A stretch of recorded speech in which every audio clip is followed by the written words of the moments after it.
Porous. When you think about the books that you've written, the content you produce, and all that you're fundamentally doing for people, in your own words, how do you summarize or define that? What is it that you think you're doing for people with the content, the books you've written, etc.? It's a great question, and I don't know if I have a clear answer. I think about how am I serving other people? I always go back to that. I remember even when I wrote my book, Becoming Bulletproof, actually my book was supposed to launch right at the height of COVID. I mean, it's when the world was shutting down. And I remember I had a PR person, I had my agent, the publishers, everyone's like, hey, this COVID thing is happening. All the media tour glitz went away. Why don't we postpone the launch of the book? And nobody was advising me to launch the book. Nobody. Everyone's like, don't do it. And I remember I was like, all right, I need to kind of tune everybody out. And I paused and I thought to myself, why did I write this book? I wrote this book to help people. Okay, so if the goal is to help people, make them more resilient, help them live less fearlessly, the world right now is in a state of fear. So if I follow that principle, then right now I should launch the book. And I remember against everybody's advisement, I launched it. And when you get DMs from people in private messages, what is it, the essence of what they're coming to you for? So I was surprised with my book where people began writing in, I'm dealing with this problem. Your book helped me find a way out. Or I'm dealing with this. Can you give me guidance on how to deal with it? What is the essence of what they're struggling with? It's always themselves. It's not the world around you. I get it to some extent, but it's almost always we're the problem. We either sabotage ourselves, we get in the way, and we make decisions, or we think, I didn't do anything. Everything's cause and effect. Anytime you say, do, act, or don't act, it has a consequence or an effect to it. And I think sometimes we're so blasé about it. In the Western world, the science shows that we actually downplay our faults. When we make a mistake, it's not that big of a deal. We downplay our stuff, and we actually lift up our positive attributes. It's okay, but to a point, because when you downplay things and you downplay your involvement, you downplay your choices, you downplay what role you play in your life, then you really are essentially powerless, and you're blaming the world. And I'm not saying that other people can't harm you. They will. They just will. I think if people made peace with the fact that there are bad actors out there, some I know, some I don't know, and in pursuit of their self-interest, people are going to make choices that hurt me, period, bar none, the end. If you can live with that and understand that, you will be okay because you just have more awareness. In fact, when I did polygraphs, the interview room, after I interviewed so many people, and typically I would interview suspects, people that we suspected committing a crime. So Lie detector tests. Lie detector test. But I was a lie detector, not the machine. A lot of people think you hook that thing up, oh, ping, they're lying. No. Like you sit there, you assess people, you read people. What the polygraph does is it tells you when you ask a series of questions to this person. I hook Steven up, I ask him a series of several questions. I look to see what Steven's autonomic nervous system is doing. Heartbeat, right? Does that change? Your electrodermal activity, how much you sweat, your breathing, the way you breathe. So that's why you have the blood pressure cuff, you have the electrodermal plates, which actually look at sweating. It's imperceptible to you, but the plates will pick up sweating, the sweating activity, the change in breathing. So if I'm asking you a series of questions, I'm looking at how your body deviates during those questions. You even have sensors because sometimes people try to beat the polygraph. And so there's sensor pads that we have to see if they're doing certain movements or not. I personally don't think you can beat it. But again, the test itself means nothing. You can't take it to court. You can't say, judge, they failed their polygraph. That's not what it's there for. It's there to get more information. And look, who are you, if you're lying, who are you really in judgment of? Yourself. That's why your body's reacting. A second ago, you talked about how victims stay victims. And this whole idea of becoming a bulletproof person, because regardless of what we do in our lives, bad things are going to happen. We're going to encounter narcissists and people that are looking to take advantage of us. There's a certain mental fortitude that you exude. You exude a certain type of mental resilience and strength. What is the foundation? And I think that's really critical, because if you have that strong internal foundation, then everything else we're probably going to talk about today becomes much easier and possible. But without that strong foundation, when the wind blows, the house falls over. So if we think about step one in building that strong mental fortitude foundation that you have, where does one begin? And especially if we're beginning from a very, very bad place, we're beginning from a place of victimhood, bad things have happened, we're not the most confident person. It starts with who's around you. That's where it starts. If you have people around you, anybody can break victimhood, anybody can. You can. So I want to put that out there. Just because you're locked in a place doesn't mean you have to stay in there. You can. But usually if you're locked in somewhere, it's because the system you have around you that you also helped create and perpetuate to some degree, we're not completely innocent. We play a role. The system that is built around you keeps you, think of it this way, it keeps you in jail. So you have to look at your environment and say, what about my environment is keeping me here? Usually it's a person or people. Hopefully it's one and you're not dealing with multiple. Now, it can be family, and that's where, when you deal with children and you deal with certain, crimes and abuse.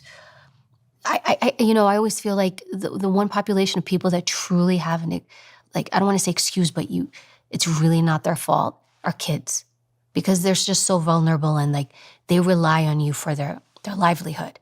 They need somebody to feed them, clothe them, take care of them, or they can't survive.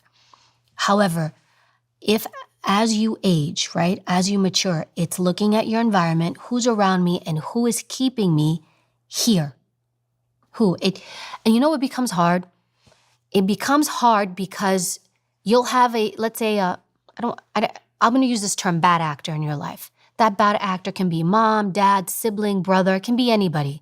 You can love that bad actor, but the choices and the things that person does impacts you. It makes you more vulnerable. Even if you just look at crime, they've done a lot of different studies, and what they found is, even let's say if I don't commit crime, but I'm around other people who commit crime, I am more likely to be shot than any other population of people. I could not be involved in any nefarious activity at all. I could be clean, but simply because of who I associate with, that makes me more vulnerable to being, to becoming a victim. So that's where you start. Who's around you? Now, other really important things, whoever you pick for your companion, if you have one, it's huge. That companion's either going to raise you up or they're going to sink your ship down. And is that in the real world, best friends, husbands, wives? If we're talking, I would say first intimate partner, whatever that is to you, husband, wife, boyfriend, girlfriend, whatever that is, companion. That's number one, because that's the person. Here's the difference between a partner and a friend. Your friend goes home to their home. You go to your home. A companion or partner, you probably live with them.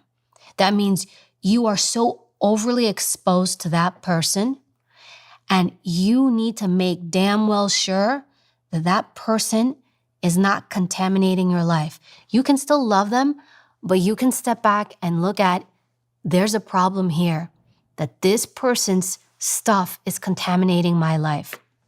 And it's a hard thing to do for folks, because this is why you're with someone, it's like, okay, I'm with Evie, but Evie is this and Evie is that. And so you start to blend my identity with my behavior. And then over the time too, you normalize the things I do if I'm a bad actor. Well, Evie didn't mean it.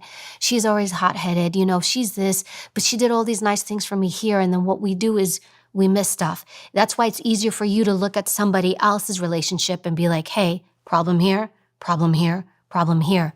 Because you are not tainted by the emotional aspect of being tied to that person. You're able to look at them objectively. This is why, bar none, it's easy to give other people advice. I can see the red flags and the issues in this person. When you're in it, you can't. It's hard. So I would also venture to say, and people may not like this, if you're with someone and there are people around you that you know legitimately care and love you, and they're telling you, hey, not the best thing for you, I would say please listen, because they are seeing something that you might not be seeing. Do you think people just tend to know? Like in their gut, they tend to know, but they justify the person's behavior and they almost kind of gaslight themselves to some degree. They say, well, maybe not, maybe that's fine, maybe they are a friend, maybe they're just doing that for my best interest, whereas really that bad actor is acting in their interests and kind of gaslighting you, and then you're gaslighting yourself. I think it's one thing is you don't go from 0 to 100 overnight. When you're in a relationship or you're with around people who are like that, in the beginning, you don't see it, right? Everyone's got their best behavior. But over time, you'll start to see little, like sneak peeks, little previews. And it's those previews you want to pay attention to. We like to give people the benefit of the doubt. We listen to the excuses that they give us. And there's this ancient Greek saying that says, don't listen to your opponent. Look at them. It will tell you everything. And when I say look at them, look at what people do. I need you to drum out what they're telling you.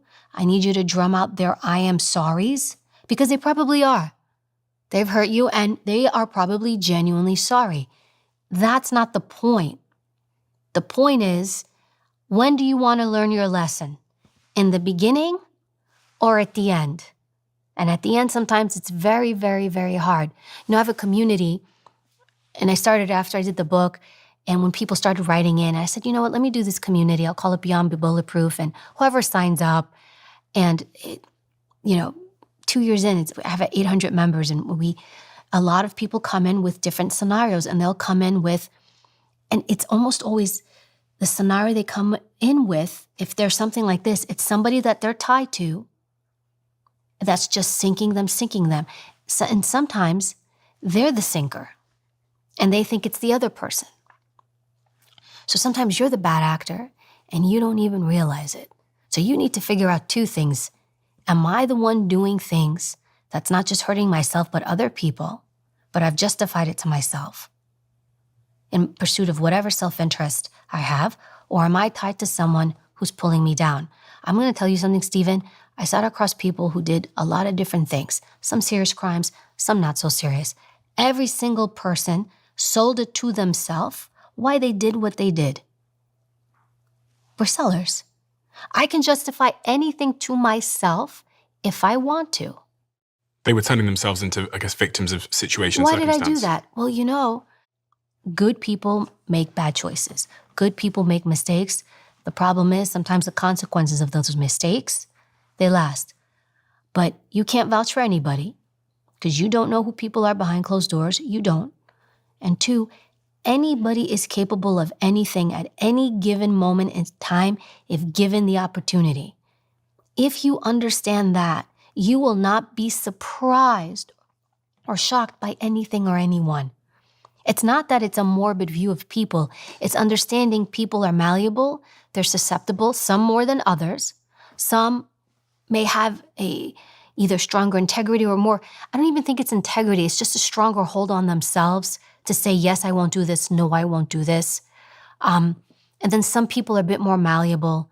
Like it's easier to get to them. It's easier to manipulate them. It's easier to mold them to do other things. It's easier to get them to sway in a direction. But if you understand that, then you understand human behavior. There's so many things of interest there. I remember, if we go back to the top of your point around your environment and people having a huge impact on your life, I remember reading a study by a guy called Michael Hausman and another study done at Harvard University where they showed that even if at work you sit next to someone who is toxic and does like bad practice at work, your chance of doing bad practice yourself radically increases. And in some cases, that's by 25%. In other environments, that's up to 100%. Your probability of then getting a disciplinary against you just because you sat next to that person radically increases. And this is, I think, reinforces the case that your environment has such a powerful and profound impact on you for better or for worse. And I think the for better part is also worth pausing on. Because if you're sitting with and you're around people that are lifting you and elevating you and making you believe that the world is malleable and you can do anything, as I've experienced in my own life at times, it's crazy that almost like rewires the neurons in your brain to some degree. How do you pick people? Like, how do you differentiate on your own who's good and who's not for you? Do you know what? This is a really interesting question. Vibes. And everything else in my life, I'll tell you data science or this, or here's my framework. But there's some things in life which I think your intuition and your vibes, if you've developed the skill of tuning in enough, is the best indicator. And if you look back through my career, at 18, dropping out of university, even at 16, not going to school, 20, leaving a business that was going really well, and then at 27, quitting a business that was all over the world and about to do this major second IPO, all this stuff. In all of those moments, the most important thing wasn't my prefrontal cortex. It wasn't logic or facts or figures or the money. It was purely this feeling inside me that I no longer wanted to do this thing because it didn't feel good anymore. And in the moment, you look insane. But when you zoom out on a person's life who's driven by that voice inside, like really driven by it, you go, oh my God, what a life that they have. Amazing. Look at the girlfriend they have and the place they live and the stuff they have and the job they have. They're so lucky. But I actually think it starts with that like courage to tune into that voice inside. So that's my answer. It's just pure vibes. People for me, I just don't feel good, don't want to go. And then careers I've had as CEO where I go, I don't like doing this anymore. That's me done. And there's another part, which is on the other end of that is uncertainty. Because in all those situations, there was really no plan B. There was no good plan B. That's so interesting. So when you talk about vibes, it's your intuition. Yeah. It's your instinct, bar none. And it's when I'm around people, like anybody around, they give off something. And what we don't do is we don't listen to what we feel. You can still do business or talk to someone, but when you feel that, and I do too, I feel my way, even honestly, even whose podcast I'm going to do. I'm like, I don't know if I like this vibe, or I don't know if I like this. I just feel it. I feel like, who do I want to be around? And even something like, whose podcast do I want to be on? Because I'm bringing myself into a space, right? Mm-hmm. That person's space, it's like, it's all interconnected. So it's like, I'm choosing what spaces to go into. And if you're right, you don't have to articulate it to yourself. And that's where we go wrong often. Because it's like somebody comes in, they say hi to you, and you're like, I don't like this. But they didn't say anything to you. They didn't do anything to you. You can't articulate why. And you know what we do? We dismiss it. We dismiss it. Oh, it's me. Oh, I shouldn't this. No, you know what? You've got two brains, right? This one and the gut. That's why they call it your gut instincts. Listen to it always. And I think going back to people who are steady, you're talking about what makes you steady. I think a big part of what helps make you steady is trusting in yourself. You have to trust in yourself, like believe in yourself. And when I say that, I mean trust that what you're feeling is true. Like listen to it and not let other people talk you out of things, or being able to say, I feel this way. I don't know why, but I'm going to trust it. And almost, if not all the time, you look back and it's like, I knew better. I felt this. I kind of sensed this. I didn't listen to myself. And if you're wrong, so you're wrong. And that goes back to uncertainty. People are afraid to be wrong. Why? Because of what other people might say about me, because how I will look to the world. And, from that conclusion, you then jump to, and then they will reject me, and then I'll be alone, and then I'll be lonely, then I'll die. That's kind of like the downward step. I always find that interesting. I had this conversation with my girlfriend yesterday, which is, it's interesting how one belief is actually connected to like a string of downstream beliefs that then go to, he doesn't love me. And this is such a random tangent, but me and my girlfriend were like scheduling our calendar for the future that we're going to be apart for a little while. So she wanted to like schedule the dates, and I was like really busy with something.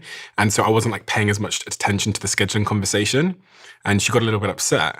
And I found it so interesting because the fact that I was half paying attention to the scheduling conversation actually told her that I'm not interested in her, which means I don't love her.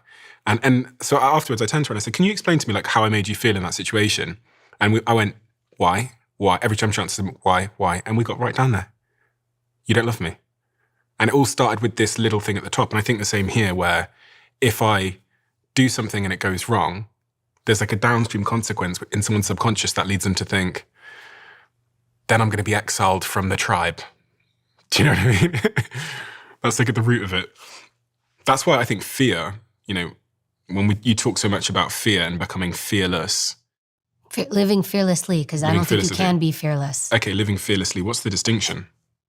Fearlessly means I see things, despite being afraid, I'm going to try. I'm going to do my best to live in it, right? And embrace it to some degree. Whatever you're afraid of, if it's something you want to do, follow it. And then figure out a way to do it. But it's okay to be afraid and uncertain during the process. I don't know, when I'm uncertain too, I'm thinking, all right, I can figure this out. You don't fail until you stop. I look at it that way. Like, even if you're failing incrementally, overall, you won't fail until you're just like, all right, I'm done. And as long as you're done because you want to be done, that's cool. But you don't want to be done because you keep failing, or you're confused, or you're leaving because other people are telling you shouldn't be doing it. It's just because you decided, I don't want to be on this path anymore. I think it always has to come back to you.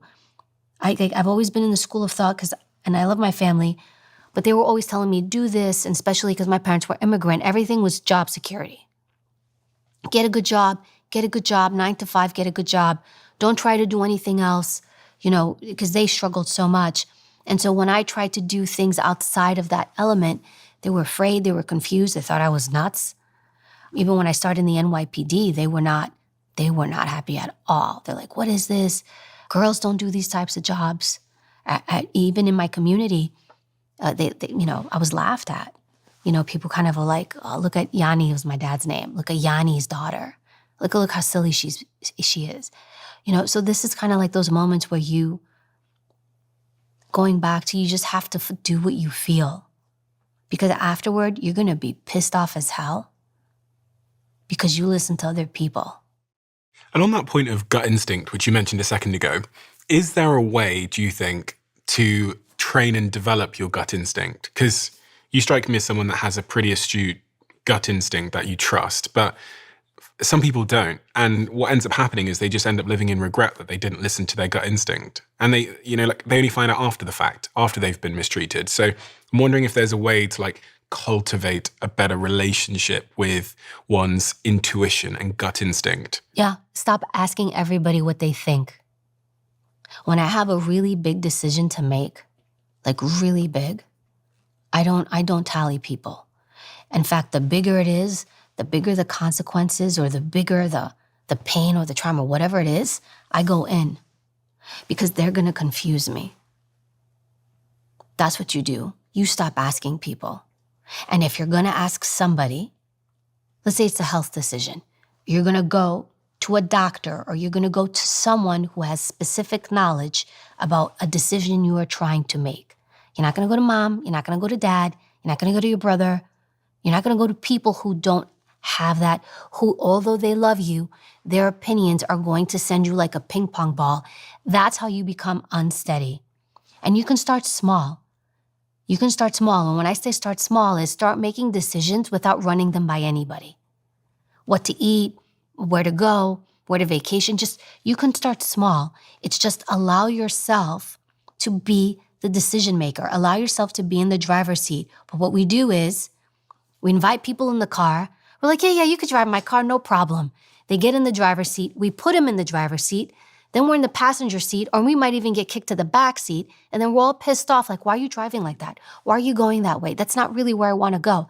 Then drive the car.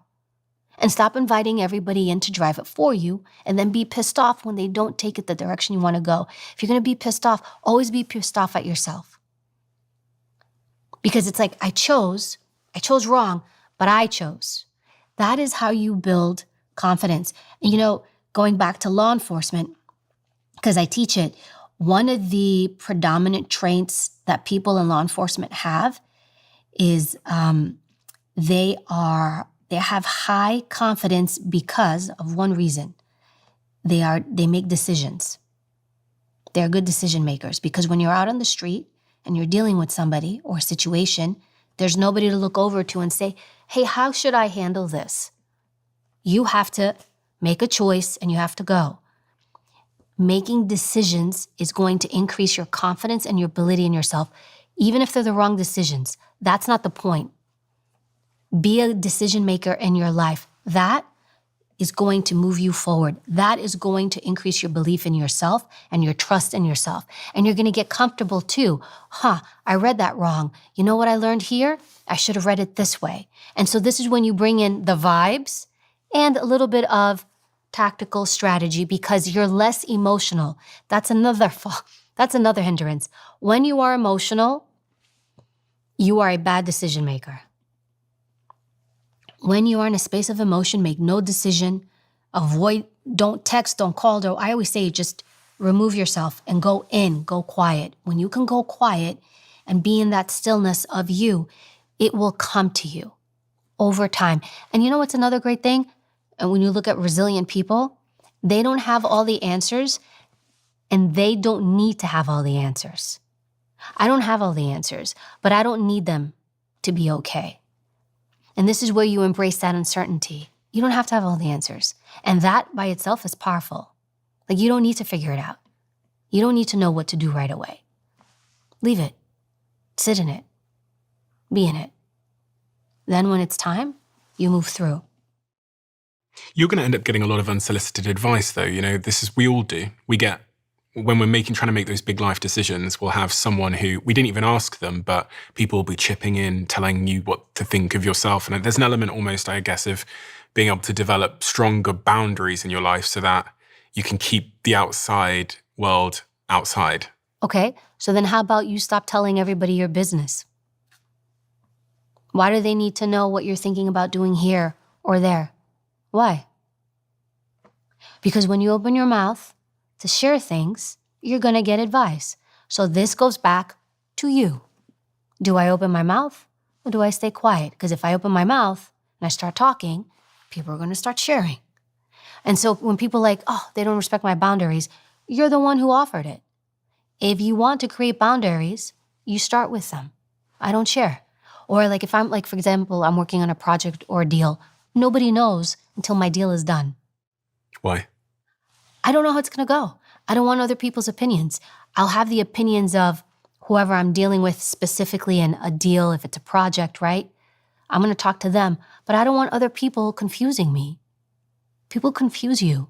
Good intentions, but when you've got too many voices in your head, that's why you can't trust yourself because you've got all these other voices. You can't hear your own. So I know if I share something with someone, they're going to share their thoughts. And maybe I don't want them. I will tell you, I usually stay quiet until I'm ready to reveal something. Also, I'll stay quiet until it's either done, like it's happened, because so many times you'll do something and it falls through and you're you don't want to have to explain it to other people. It's why do I need to put myself in that situation where we're always talking? I think talking, although I think communication is good, but sometimes it's oversharing and over putting our stuff out there.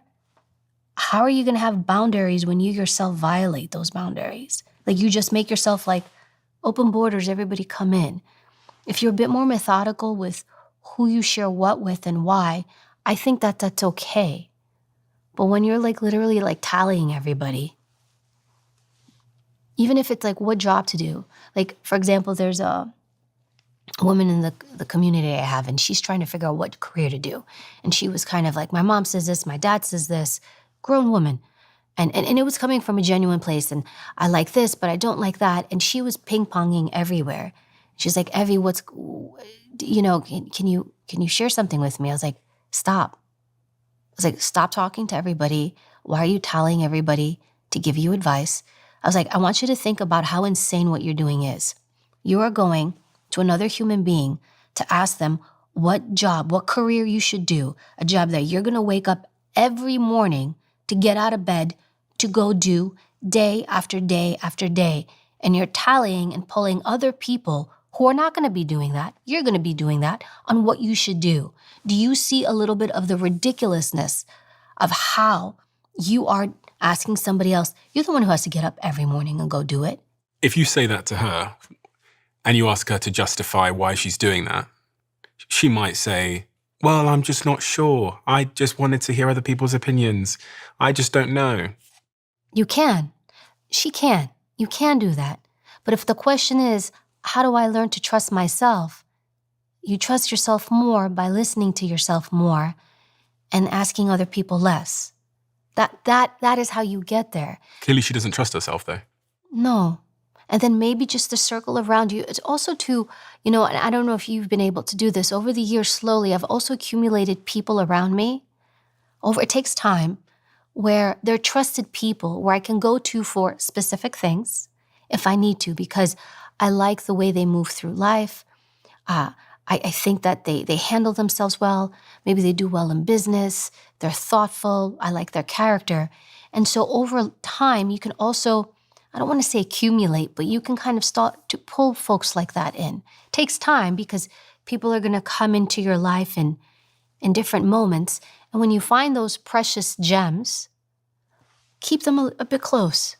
And then you can start to accumulate a circle. And it's not people you go to every day. It's just people that you can pick up the phone and say, hey, Steven, it's Evie. Can I run something by you? Sure, Evie, no problem. What do you want to run by me? You can create those too. And at least for me, I've been able over time slowly, because it's not going to happen overnight. And then sometimes people come into that space and sometimes you say, I'm going to push you a little further out. It's not working out anymore. That woman in that example, what does she ultimately need to do? Because I can imagine in her world, she's not certain about any path.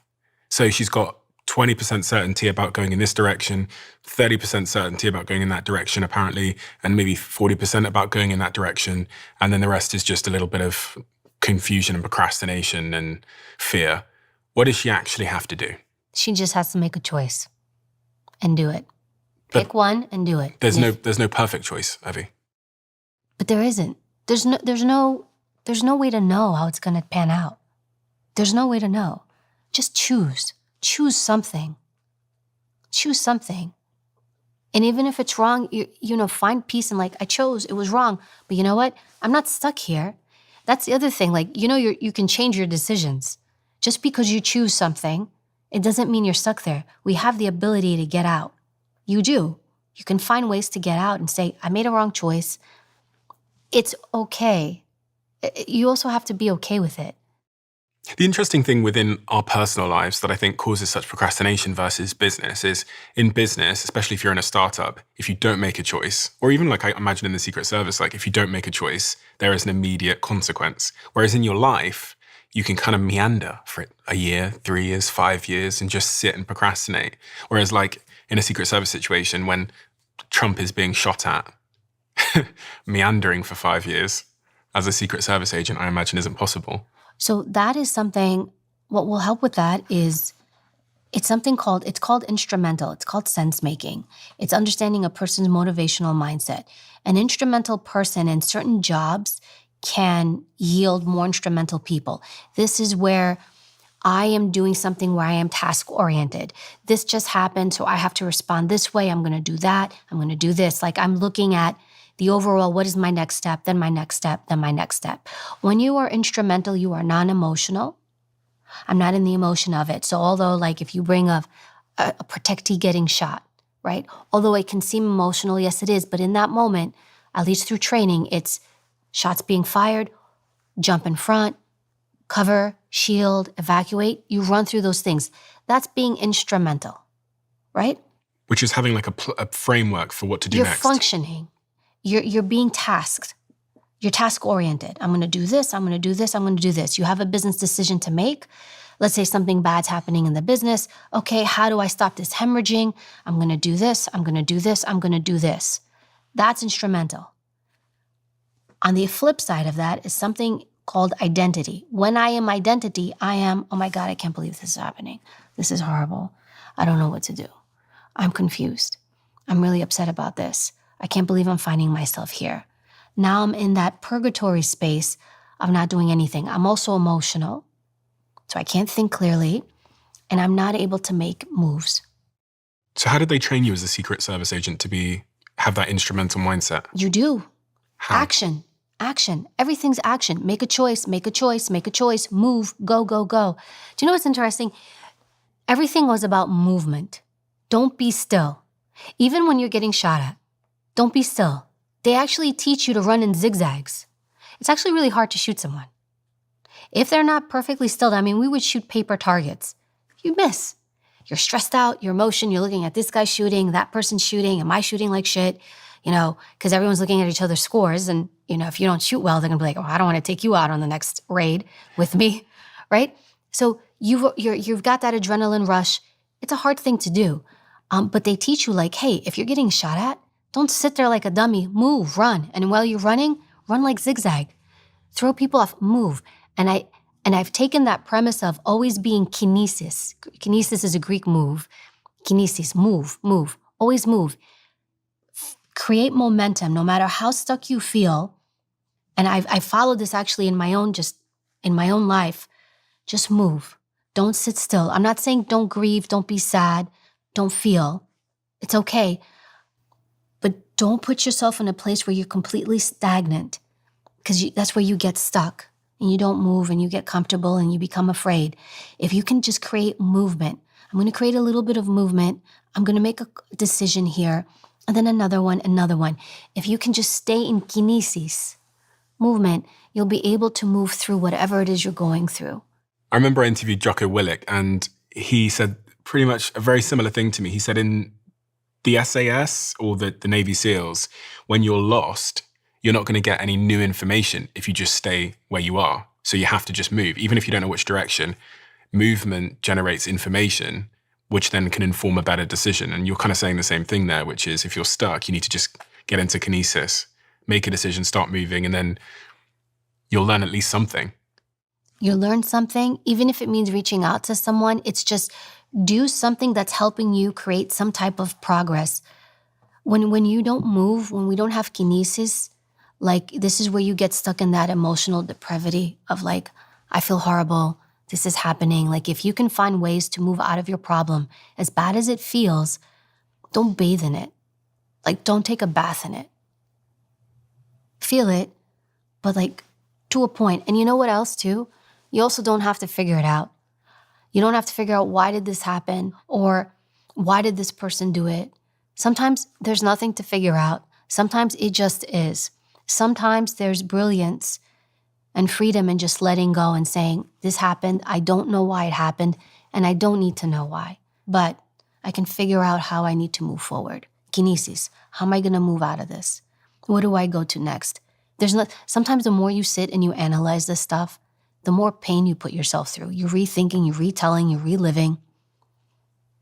And especially if you're reliving things that somebody else did to you, like the pain, and you ever have those moments where you start to relive, I should have done this, I should have said this. Do you know it actually activates the same part of the brain that's activated when you do cocaine? So it becomes addictive. Yeah, it makes you high. Think about that. As even though it's negative feelings, you're like, yeah, you're having this whole thing happen. And it's like, I always look at is what I am doing leading me to the path I want to go to. If it's not, then I try to relinquish. I'm like, listen, it's okay to feel bad, but you will feel less bad if you can keep that momentum going. Being stuck and in that place of victimhood or fear or procrastination, do you think that victimhood is addictive? I think it becomes a habit. I don't think most people want to be there. If you ask anybody, nobody's going to say, yeah, I love it. But what happens is it becomes a habit, and it's a pattern of behavior and a pattern and a way of thinking that you become used to. What's the reward in that habit cycle then? I don't know if there's a reward, and I don't know if people think about it. They just get stuck and they repeat the same thing because they're afraid and uncertain of if they change it, what will happen. You'll see this in relationships where, and it's not just domestic violence, but you'll see it in these really imbalanced relationships where you will see one person who's very dominant and one person, the dominant person, it'll be somebody who's very high power, in control, setting the agenda, but not in a good way. And then you'll see another person who's very low power, weak, submissive, avoidant. The reason why that relationship works is one is here, so the other has to be here. They both can't be high power because they'll clash. And so that's why when you see a lot of these imbalanced relationships or severely imbalanced when it's domestic violence, and it can be man towards woman, woman towards man, or same sex, you will see that it's one person who's up here, high control, and then the other person goes submissive, avoidant. This person down here is just trying to keep the peace. I don't want conflict. I don't want to upset them. I don't want to set them off. But what you do is you go deeper and deeper and deeper. And the more you try to keep the peace, the more you're submissive and avoidant and uncertain, what does the other person do? The higher up they go. Because you just help create this imbalance, this further spread of power in the relationship. They become louder, stronger, dogmatic, demanding, rigid. But that happens over time. And then you find yourself in this space where like, how did I end up here and this person's here? And then that's one of those examples of where another person keeps you literally suppressed. So how are you going to trust yourself and your voice and make good decisions if you have such an individual around you? And that's another thing that keeps a person pushed down and suppressed. As a woman Secret Service agent, when you first went into service, I imagine there was a sort of institutional sexism. Just thinking about that era, that time, where people would look at you and think, well, as a woman, there wasn't as many women in the Secret Service, so maybe she's someone that I can push down. Maybe she's someone who I can make the odd comment to. Maybe I could create a power dynamic where I'm above her. Did that ever happen? And if it did happen, how did you deal with it? So that's the truth is that stuff does happen, right? And it could happen. I remember Barbara Pierce Bush went to Tanzania. I'm the assistant detail leader, which means I was like the head person. And then my boss from headquarters came, but he wasn't there yet. And we were having a briefing. And you were protecting the Bush family? I was I was the assistant detail leader for Barbara Pierce Bush. So George Bush Jr.'s daughter, one of the twins. It's Jenna and Barbara. I had Barbara. So she went there to do like philanthropic work, aid, and we were going to some really not safe areas, right? A lot of vulnerabilities, a lot of concerns. So I set up the briefing. I'm the person in charge, and agents are coming from different parts of the country to help supplement. Some agents I've never met. So I remember one guy walks in, and he's like, "Oh, hey, hi." So this is in the hotel room. We're having the briefing, and no one's there yet. It's just him and I. "Hi, how are you?" "Okay." He's like, "Hey, the intern staff room is down the hall. If you want to go, find it, I can show you."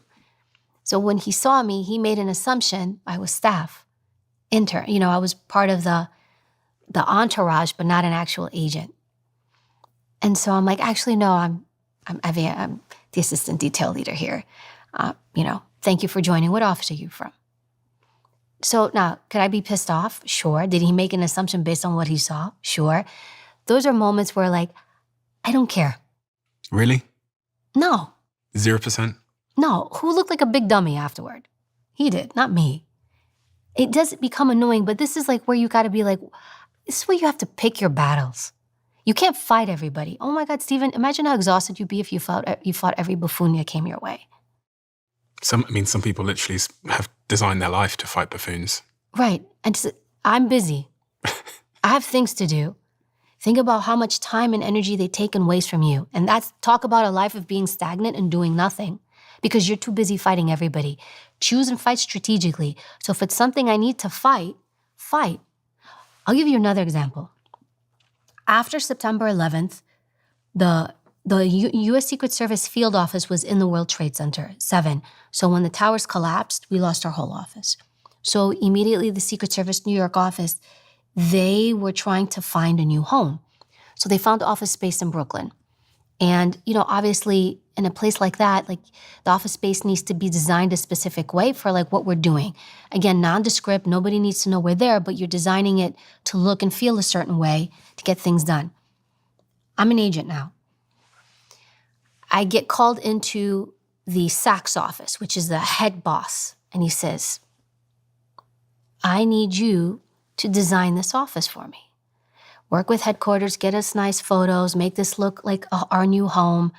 We have a lot of briefings here. I'm going to put you in charge of this. Can you do this? Okay, yes, sir.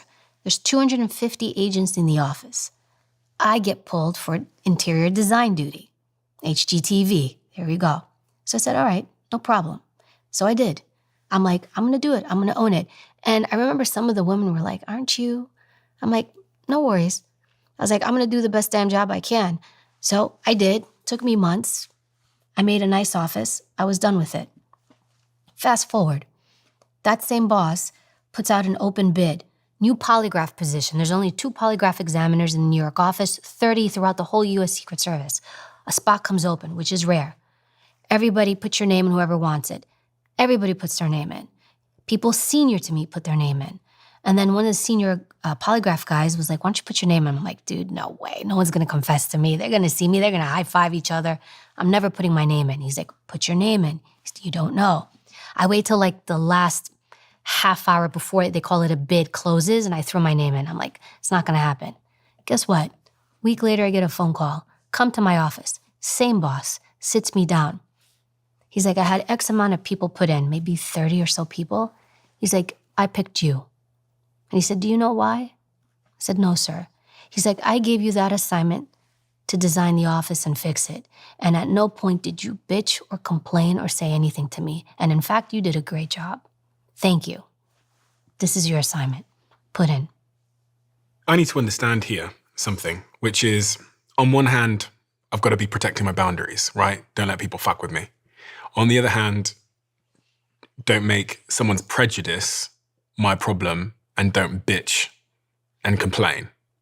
Are these mutually exclusive? Are these like 2 separate ideas? Or is it like context dependent? Because, if I'm protecting my boundaries, my boss calls me in and tells me that I'm going to be doing the interior design job, potentially because I'm a woman, is not protecting my boundaries in that situation going, fuck you, and calling him out. I could have, but I assure you I would not have gotten that position. I also knew somebody has to do it. So he happened to pick me. Maybe he likes my sense of style. Maybe not. Maybe because of the way I look. Maybe because I'm a woman. I don't know. You know what's funny? He didn't know this. I actually studied fine art in college. So I wasn't that appalled. And I also looked at, you know what too? I also looked at the opportunity because now I got to work with people in headquarters that I never would have gotten exposed to. And like all the historic archive stuff. So there was a part of it I was like, oh, this is kind of cool. Now, could I have argued it? I could have. But then I guess you choose. I chose not to.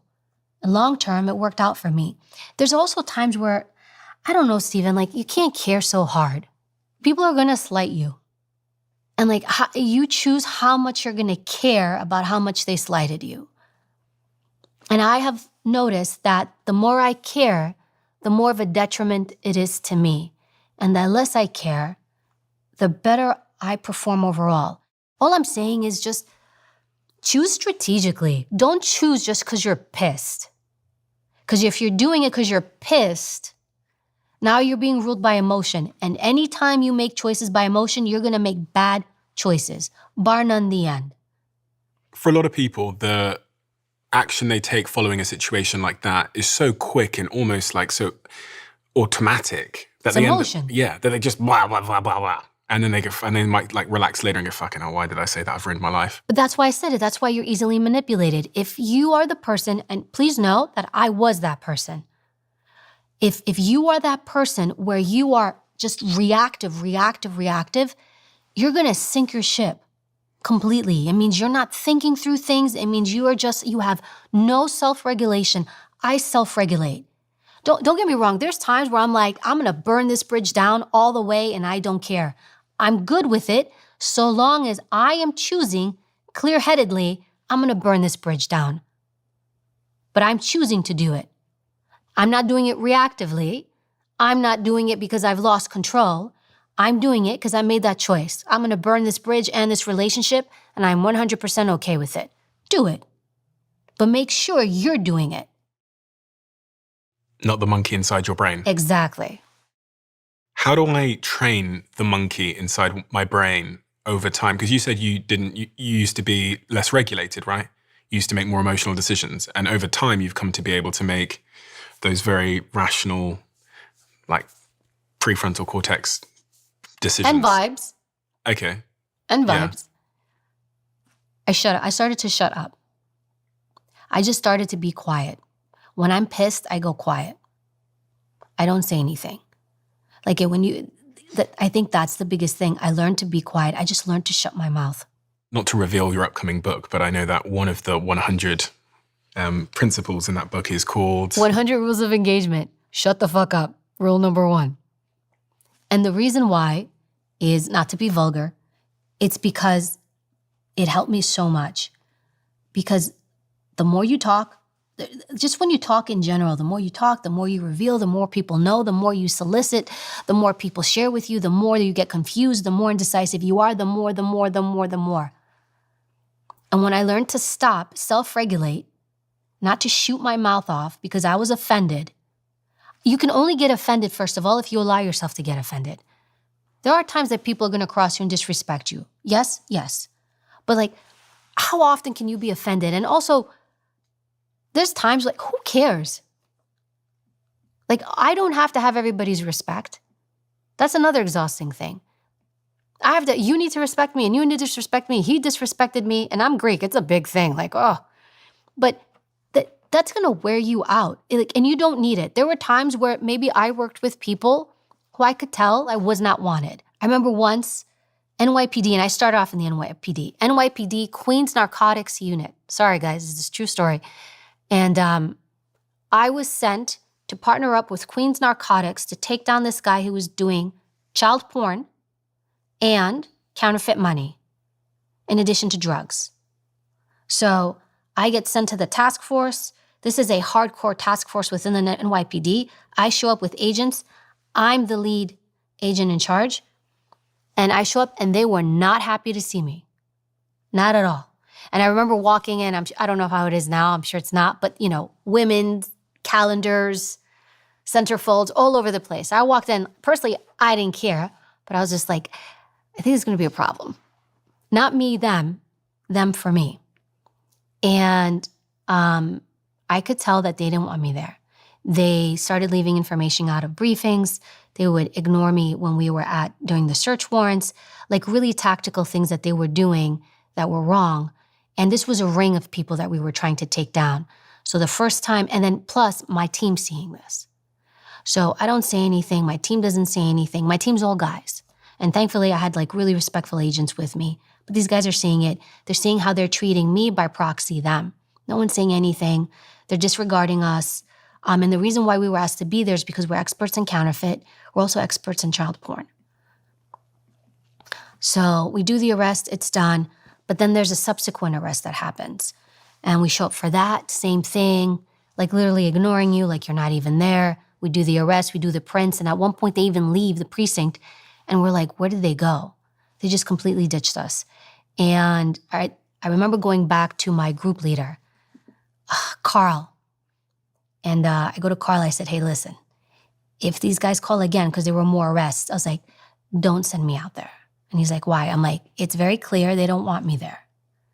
I said, I don't want to fight, but I'm not also going to sit and stand my ground and put myself somewhere I don't want to be. I don't like the way it feels. I don't want to be there. It's bad for the team. Send a dude. Send a dude. Don't send me back out there. I won't go. Is that letting them win, though? No. Because they'll be at the office with their posters up of these women and they'll be like, yeah, we got rid of her. Knock yourselves out. This is also where you choose what circles you want to be in. It was a circle I chose I didn't want to be in. You can't change a mindset and culture of people. Like if that's also think about it. It wasn't one person I was up against. It was the whole group. So now I'm going to come in and bulldoze my way into this group mentality. I think this is where I really learned to navigate. And you have to be good at it, like where to fight, where to walk away from. And I was like, I don't need to be here. I don't need to prove anything to anybody. I've earned it. I'm like, half of you yahoos couldn't become a special agent if you applied. Like it's a hard thing to go from a cop to do that. So with that, I was like, no, I don't need to. And it's actually the only time I ever did that because it was that egregious. It was egregious, and I thought it was a danger to me and also a danger to the other special agents. Like, I felt like I had a responsibility, and I'm like, if I'm working with the Queens Narcotics Task Force and they're not communicating, they're withholding information, someone's gonna get shot. I was like, and that's on them, not on me, but I'm also not gonna partake. A lot of people will listen to this and they'll relate to the feeling of being subtly disrespected on a recurring basis by individuals in their life, whether it's their romantic partner, whether it's a colleague at work, whether it's someone else that they interact with. And so many people, I've seen this in some of the questions I get sent in, are keen to understand how to deal with someone that is disrespecting you. You know, because I guess there's a train of thought that would say, when they disrespect you, you kind of argue and engage and try and shout them down and try and win. But if you are being subtly disrespected in your own life by someone, what do you recommend that they do? Okay, who is it? So if it's my partner, so I'm married, I have a husband. He's another special agent. If he does something where I feel disrespected because I care so deeply about that relationship and the integrity of that relationship, I might argue it. Not to argue, but because I want to keep a good, healthy relationship. Now, don't get me wrong, being in a relationship, you also let a lot of things go, right? Mm-hmm. So it's again, what am I willing to let go? What's, I don't want to say silly, but what's like really not important? And where, what's like, hey, I want to address this with you, and this is why. So for me, that takes hierarchy. Who your partner is, when we talked about that before, bar none, that is really such a crux of how well you're going to do in life. They're either going to raise you up or they're going to sink you down. So that matters. I will do my best not to be belligerent when I'm having that discussion, right? Now, everybody else falls to the side for me because I understand the value of being with a person, and you're with that person 90% of the time, and that's an investment in that relationship. But aside from everybody else, mostly everybody else, I can let it go. I always look at, are you worth my time and energy? I'm busy. So do I need to stop, and do I need to address you? Okay, so let's play out a scenario. Okay. And in this scenario, I'm going to make us peers. So we work together, right? We work together in a call center. This is actually something that happened to me when I was in the early sort of phase of my career where I was working in call centers. So I was like answering phones and doing that kind of thing and selling things on the phone, etc. And I remember being sat next to someone who was like subtly disrespecting me all the time. And at this point in my life, I wasn't in any position of authority to do anything about it. It's funny because that one instance has completely shaped my leadership perspective and my real deep belief that I have a responsibility as the founder of the company or CEO to go in search of and clamp out all disrespect in an organization that is happening beneath me, because you're often powerless at work to do anything about it. And I felt that I couldn't stop this lady that sat next to me disrespecting me because I wasn't her boss. So now that I have the responsibility, it's a big thing for me that we don't employ arseholes and dickheads. And there's actually a recent example where someone was in our business for a total of a couple of hours. And actually in my previous company, there was a guy that walked in during his initiation. He went like this and walked off. Day one of his job, he put both middle fingers up after his initiation, where we basically ask them questions, ask them what they're into, who they are, put both middle fingers up and walked off. It was the last time anyone saw him in the building. And because it was a sign of a character issue that would lead to further disrespect. So if I'm sat next to you at work, Evie, we're colleagues, and you come in the morning and I go, oh, first time you've been on time. And then you do some work and I go, not bad considering your standard. And then you're in a meeting and you're talking and I just interrupt you and you submit a piece of work and I look at it and I turn my nose up and you hear me talking shit about you behind your back when people aren't there, me criticizing your work and how you are and your delivery. How are you going to deal with that situation? So I would deal with a specific situation, not the whole thing. I would pick a moment where I have tangible facts and I would say, can I speak to you for a moment? Okay, so we're in a group. We're all on the calls in my call center. I'm not going to do it in front of other people. Okay, fine. So this is what happens. This is not actually what happened in my life. Did you do this? No. In fact, I didn't do anything. I just wanted the money. I was trying to just survive couldn't feed myself. So I wasn't going to open my mouth.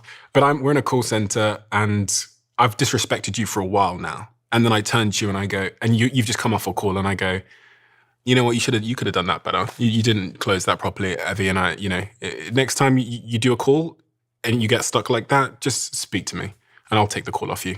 Just tell them that your colleague will handle it and I carry on with my day. What are you going to do in that moment? I might not do anything. But it also depends because you said I didn't do anything. I was trying to feed myself. And that plays a role. Like, where are you? I think part of it is I was very young and I didn't have the tools to address that situation. The problem is the situation made coming to work a misery. Yeah. And this version of myself, irrespective of my financial situation, would have, and even today, because even today, okay, I have money, I have security, but I'm still playing at a certain level where there's disrespect potential. I actually have a really good example that I could never share as someone that I work with who's extremely successful. We work on a particular project together. And I found out that this was happening. And they were basically threatened by me because, for a variety of reasons, this is what I was told by an intermediary. And I chose a moment when I heard that they had just disrespected me within a short period of time. And I walked in front of a group of people. And I said to them, I heard what you did out there in the hallway when I wasn't there. And in the future, if you want to say something to me, I'd really appreciate it. You said it to my face instead of behind my back. And it's crazy what happened. It's crazy what happened. This really big, tough, powerful individual turned into a toddler in front of my eyes. Oh, what? No, I didn't say. And I left the room. And then it never happened again. But I think that that's okay too. But you also came to that place. It's like, I think each person has to choose. And if you choose to do it, you can do it. Now, the fact that you did it in front of people, but what you did that was smart is you were able to speak, as upset as you were able to speak and articulate yourself clearly. Yeah. And it had just happened. And you were able to say what just specifically happened here. That's the difference, because sometimes it's like, I feel like you treat me this way, or I think you did this, or it seems like that. Those are very ambiguous. So if you're going to confront someone like you did it the smart way because you picked a specific moment. You said specifically out in the hallway, you just did this. You said X, Y, and Z. If you want to say something to me, always feel free to come say it to me. That's why I also think it worked. And you're also in a place where you feel like you can do that. I think that that's okay too. But you also took a risk and you're like, uncertainty, like, I'll burn this down. Yeah, because on that project, I'm not the one that's got the power. I can still be fired from that particular project. But you chose. You're like, let it burn. Yeah, because I don't want to be anywhere where I'm miserable. Exactly. You made a choice. You're like, let it burn. So you at some point understood like there's a consequence here. And it's interesting because bullies, they flex. They're not very powerful. We're like swapping stories here. I had one scenario where I inherit a case. Evie, John's gone. He went to the president's detail. You are now taking John's case. Okay, so there were some things that were incomplete in John's case with regard to evidence. It was admin stuff. The admin paperwork for evidence hadn't been filled out yet. I got the case. I pushed it to the side. I worked on it. I would update it, but I hadn't done the admin thing with it. Fast forward, I'm leaving because I just got bumped to a different position. And so the new agent that got it, I'm like, hey, here's the case. I said, there's one thing that I didn't get to do. It's the admin thing for the evidence. I'm like, I can help you go through it, blah, blah, blah, blah. Well, the group leader I had at the time, which was a peer, in front of the whole group, one day he's like, hey, you didn't do this admin, you didn't file the evidence for whatever, blah, blah, blah, blah. And he's doing this in front of everybody. You need to take care of that and that's on you. And I don't care that you inherited the case and blah, blah, blah, blah, blah. So I'm watching this happen and I assure you all I wanted to do was like reach over and lunge him by the neck.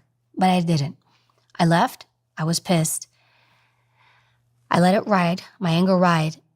And later that day, I went and I found him after I calmed down. And his name was Jeff. I'm like, hey, Jeff, come here. Let me talk to you. And I took him into the stairwell because we had these secure stairwells. And I said, listen, earlier on you brought up this case. You're 100% right. I didn't finish the admin paperwork for the evidence. I will take care of it and I will help the new agent do it. I said, however, was like, if you ever want to address me, because he was very insulting when he did it in front of the whole group to flex. I said, if you ever want to address me, don't ever do it like that again. I go, because I'm addressing you and I'm actually giving you more respect than you showed me in there before by pulling you into this stairwell. I said, so if you want to address me, feel free to pull me to the side and speak to me. But what you did out there, there's no need. We're peers. And that's it. You may be the group leader, but there's no need to talk to me like that. I go, have the decency to address me the way and with the courtesy that I'm giving you, because I could have easily tore your head off in there. And he was a peer? He was a peer/group leader. So we were the same, but he happened to be a group leader, which meant he oversaw me. I said, so next time, there's not going to be a next time. It was immediately, I'm sorry, you're right, I'm sorry. Now, for that scenario, I wanted to have long-term good relationships because this person was in my squad. And so that's why I handled it like that. Never happened again.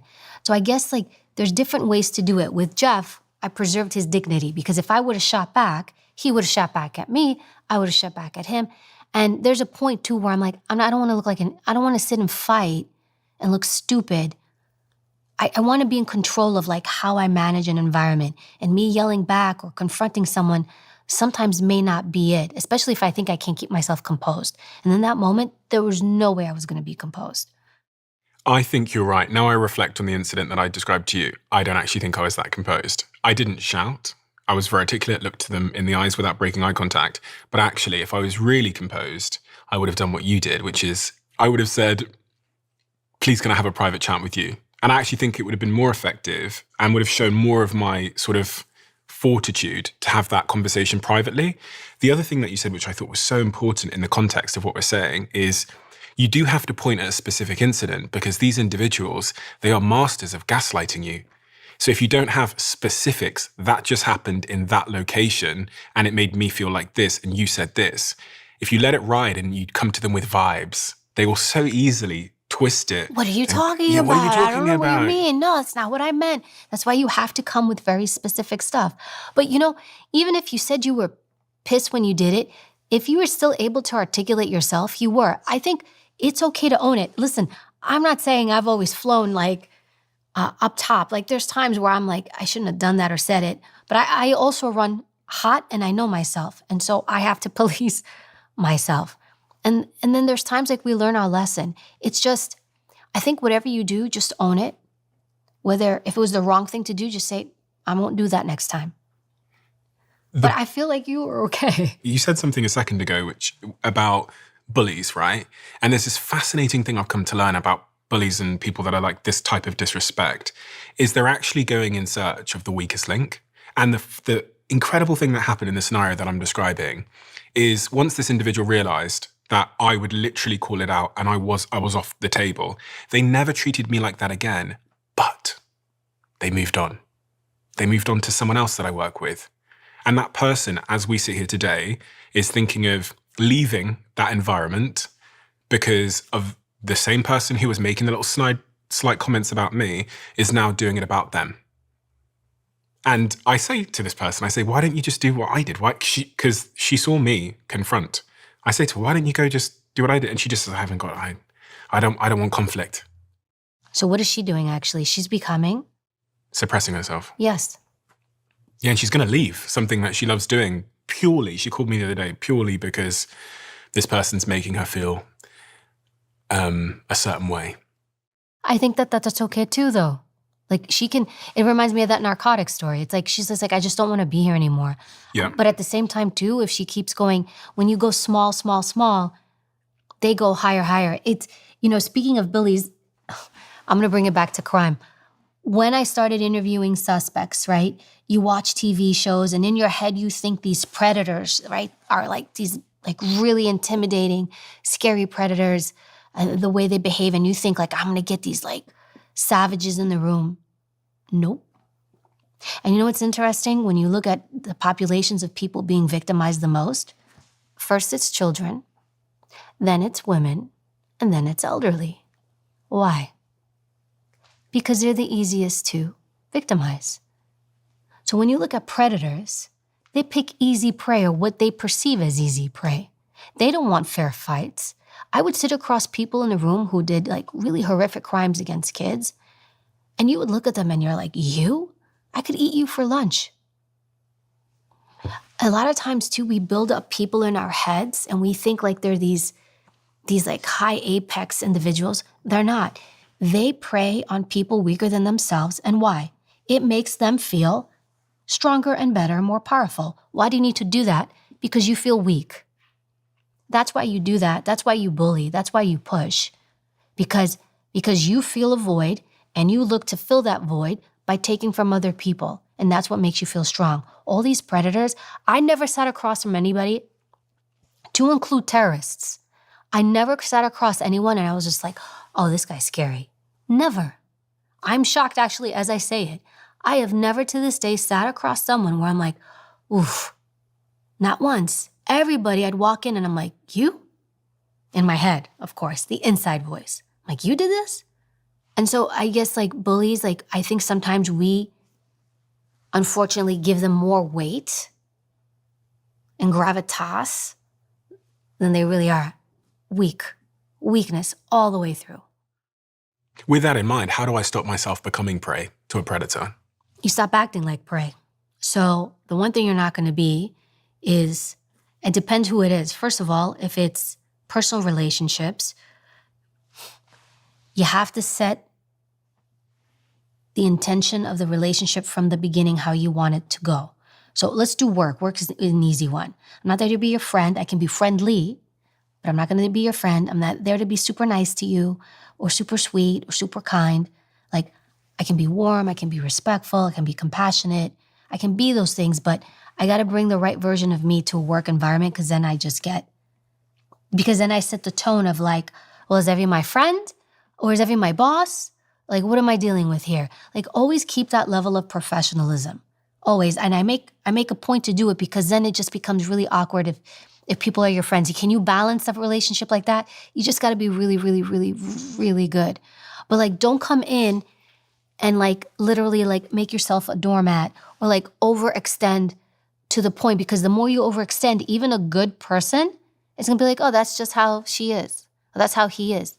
They get used to being like that. And people like being catered to. They like feeling like they're above. And so now you create this role dynamic of I'm subservient and you're here. So you want to make sure that no matter how excited you are to work with someone or be with someone, that you don't create this disproportionate thing.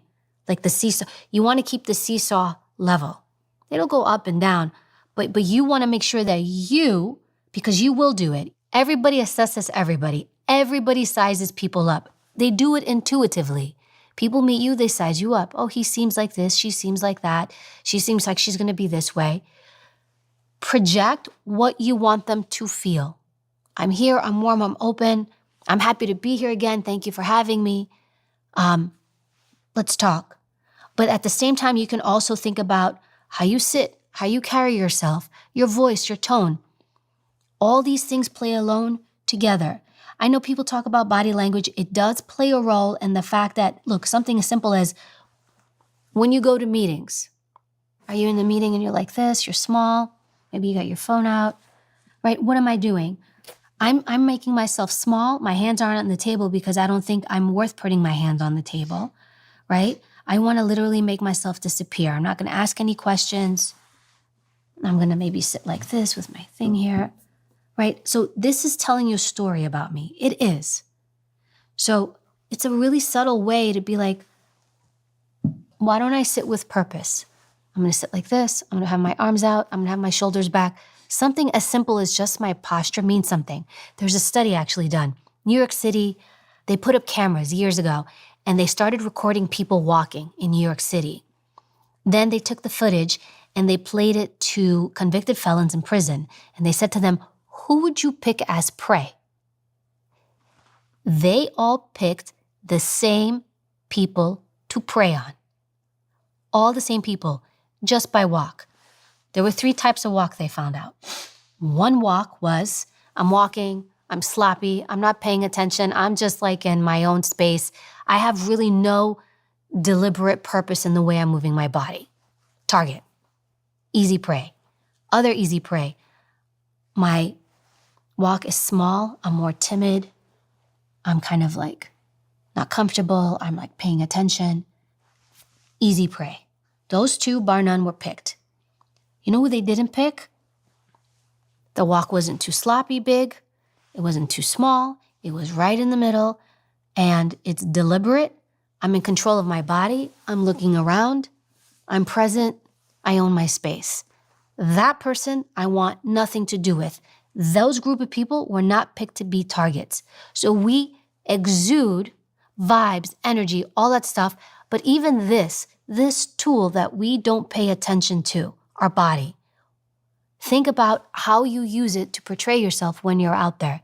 Am I commanding myself, or am I just not paying attention at all? So even subtle things like that, your voice, it's called paralinguistics, and I wrote about it a lot in Becoming Bulletproof. Your voice. Do I talk like this? Hi, I'm Evie. So nice to meet you. I'm so glad to be here. Hi, guys. Love it.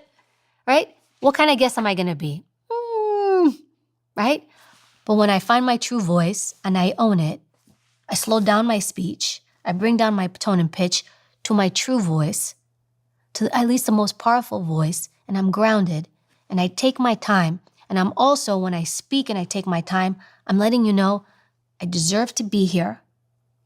What I'm saying deserves to be heard, and I deserve to take time for you to listen to me, as opposed to when I speak really, really fast because, hey guys, look really quick. I don't want to take up anybody's time anymore. I know you're all busy. What did I just tell everybody? Don't listen to me. What I'm about to say isn't really relevant, and you're more important, and what I'm about to say really isn't. I just killed it. How many times do people finish meetings like that? Why are you saying that? You just told them, don't listen to me. These are subtle things that if we just pay attention to, you don't have to do a lot.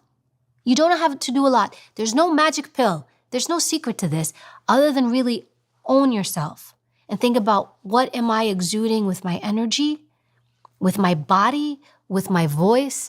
Even your voice captures like so many things. Like your voice, it's like you have to think of it like over your time in your life, your voice captures the things you've been through, whether you were told to be quiet, be a good girl, be a good boy, don't talk loud, don't do this, don't do that.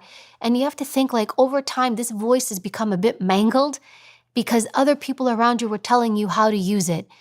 And often we're actually not using our true voice. It's the voice that we've sort of somehow manufactured and created based off of what everybody else told us it should sound like. And so you want to pay attention to that. Like, how do I sound? And I even noticed when my husband pointed this out because he's kind of got the same background. He said to me once, he's like, you ever notice that when you talk to your mom, your voice goes high? And I was like, it does? He's like, yeah, it does. Because she's my mom. She's an authority. And also she has a higher voice because she talks with a very high voice. And I'm like, you're right. And so even with my daughter, because I have a little one, I try very hard to make sure that I don't do like the baby babbling voice and like the high-pitched voice, because I don't want her to grow up thinking that because she's a girl, she has to talk like this all the time. Hi, Mom! Because I want her to have a strong, commanding presence. And where's she going to learn that from? Her mom. In fact, even there are studies done that even in scenarios where a child maybe favor the opposite sex parent, they imitate the same-sex parent. So my daughter, whether she likes me or not growing up, will imitate my behavior more so because I'm the one she's learning from. And so I have awareness with that. Do you think your life would have gone differently and you would be sat here now if you spoke differently in the high-pitch, fast way that... I wouldn't be doing news. Who's going to listen to anything I say? Hi, everybody. Welcome. Today we had a mass shooting. Do I sound like I know what I'm talking about? I don't. Even if what I'm saying is correct, do I believe in the words that I'm saying? Do I own the words I'm saying? If I don't believe in them and I don't sound like I know what I'm talking about, you won't either. In fact, when you watch any news anchor, like you will hear like they've got a strong anchored voice. Because even with breaking news, stuff changes all the time. You know, I remember I was covering the recent shooting in New Orleans. It's breaking news. I'm getting information as it's coming in, and I'm doing a breakdown the best I can with the information that's coming in. So, but I still have to convey it in a way where people can trust and believe in what I'm saying. But if I don't sound like I believe in what I'm saying, it's not going to land. The way you sound has more impact than the words you actually say. That's a big thing. I learned this later on. I learned this as an agent, and then even more so when I began doing TV, because there were times where I'm like, man, this is what I sound like? I don't know if you've ever had that. You ever, maybe when you first started Oh, off, yeah, of course. where you play yourself and you hear yourself and you're just like, oh. Yeah, of course. And then you're like, I need to fix that. I don't need to sound like that. I need to sound a certain way. I'm the host of a podcast. I'm asking these questions. I'm sitting across from these people. I need to match them to some degree. To show that, like, please listen to my show. I deserve to be here. I'm giving you good information. I'm credible. We take our time when it comes to hiring at Flight Story because I fundamentally believe the success of a business is directly linked to how good you are at hiring. And better hiring starts with smarter insights. LinkedIn, who's a sponsor of this podcast, has some of the strongest hiring data available to help you identify the best candidates for your business. Their platform will even pair you with those who match what you're looking for, which might lie outside of the job description and more in their unique skills and interests. Because these days, hiring isn't just about finding the most qualified person, but also finding the one whose experience, abilities, and interests align with your company's mission. And it goes beyond candidates who are applying for jobs too.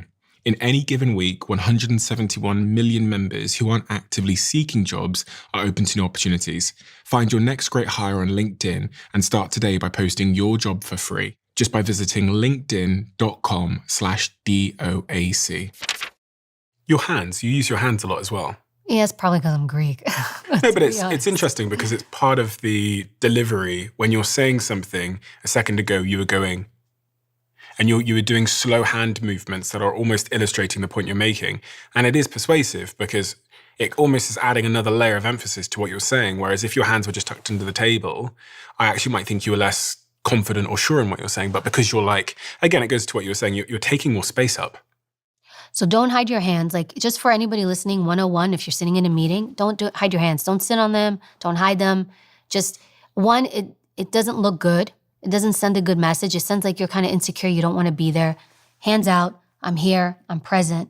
And yes, these are called illustrators. When you do this with your hands, it's called illustrators. Now, there's a couple of things with illustrators. One, it can make it more interesting to watch someone speaking when you use an illustrator.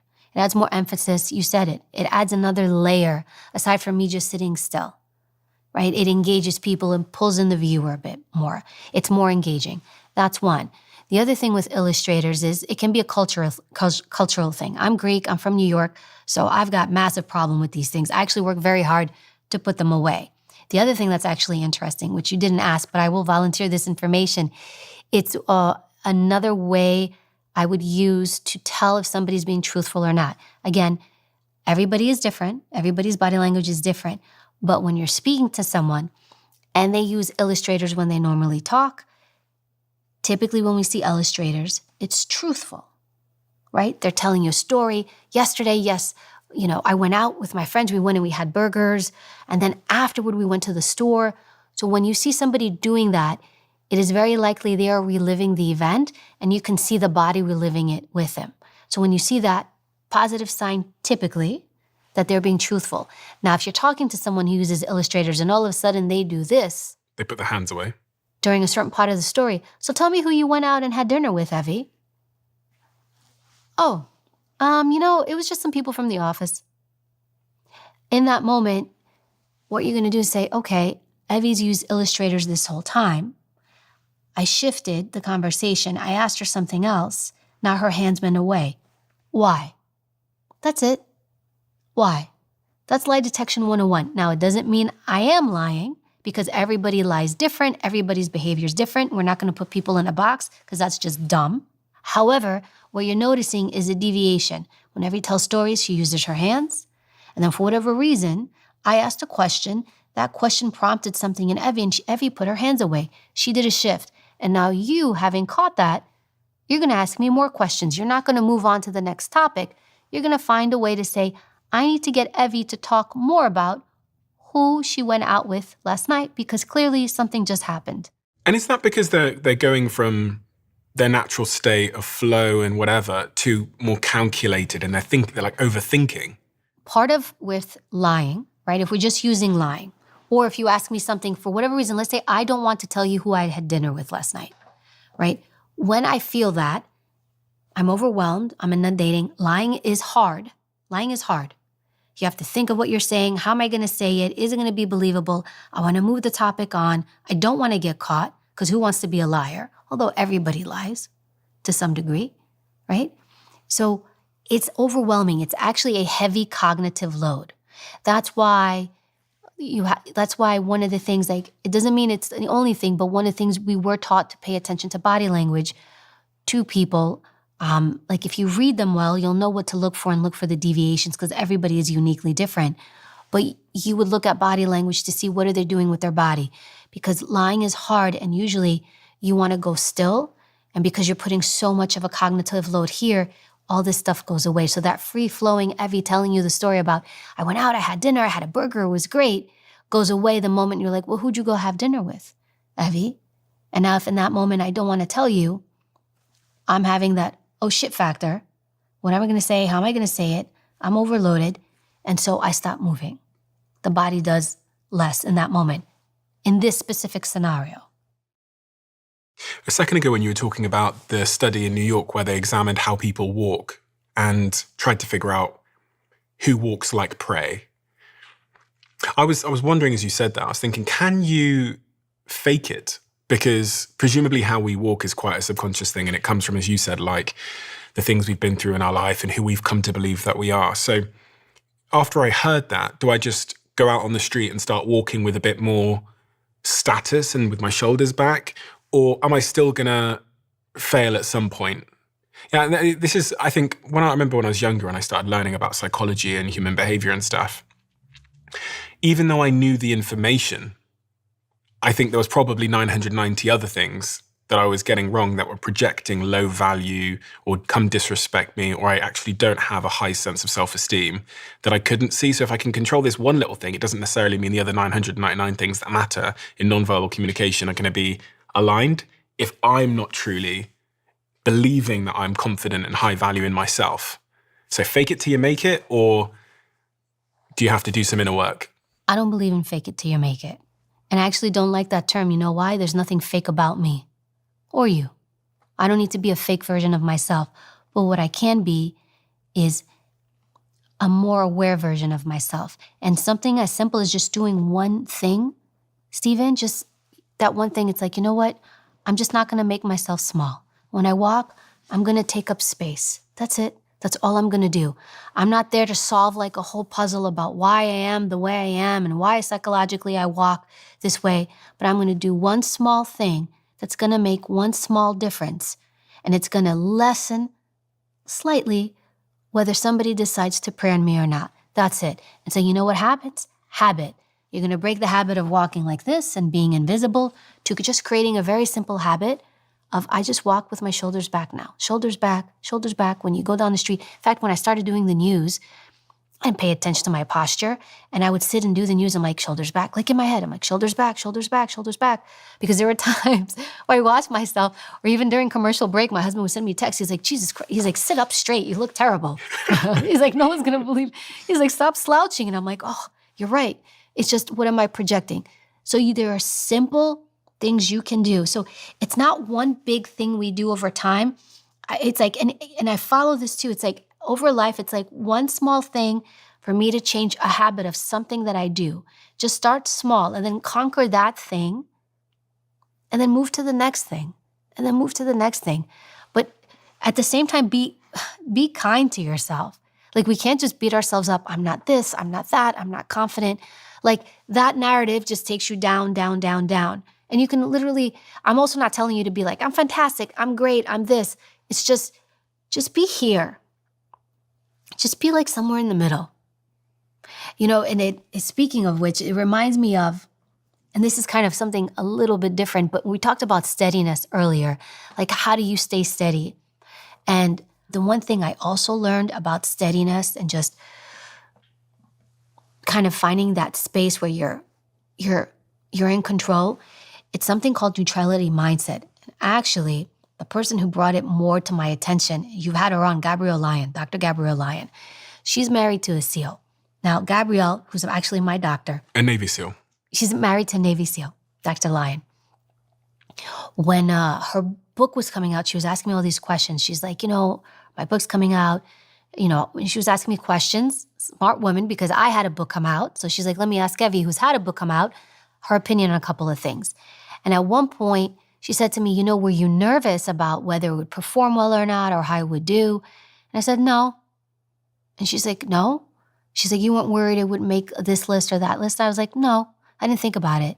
And she laughed. I said, why are you laughing? She's like, because you're all the same. You, my husband, all these Navy SEALs.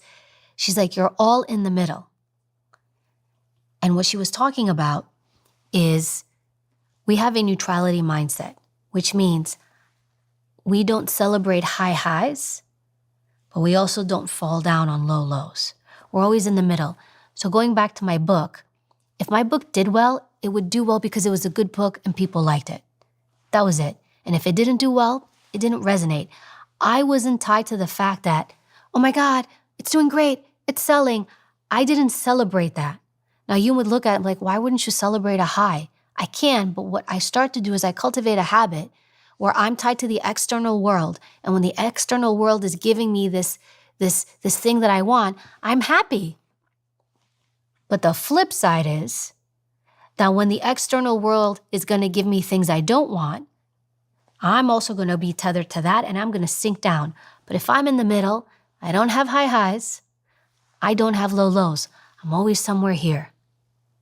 Neutrality mindset, which means emotionally, I'm always stable, more than likely, 99 or 90% of the time, whatever. That's neutrality mindset.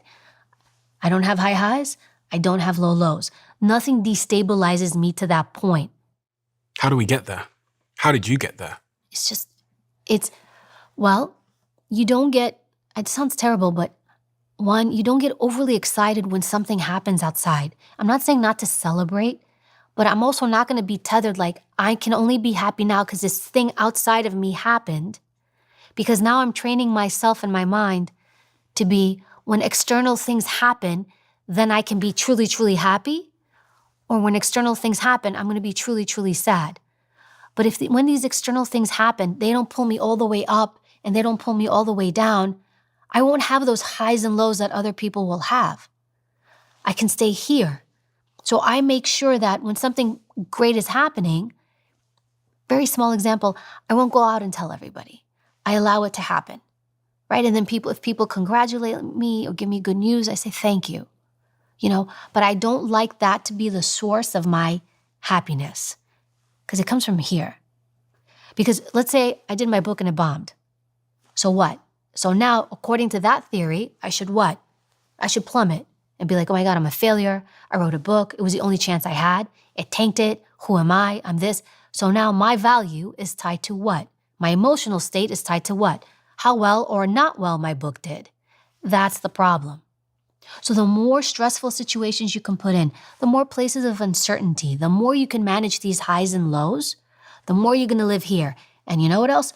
Going back to who is in your inner circle. I don't like to be around people who lose their shit when things break bad. I don't. As steady as I am, they will destabilize me. They just will. So I do my very best to try to keep a circle of people around me, as much as possible, of people that I know are steady.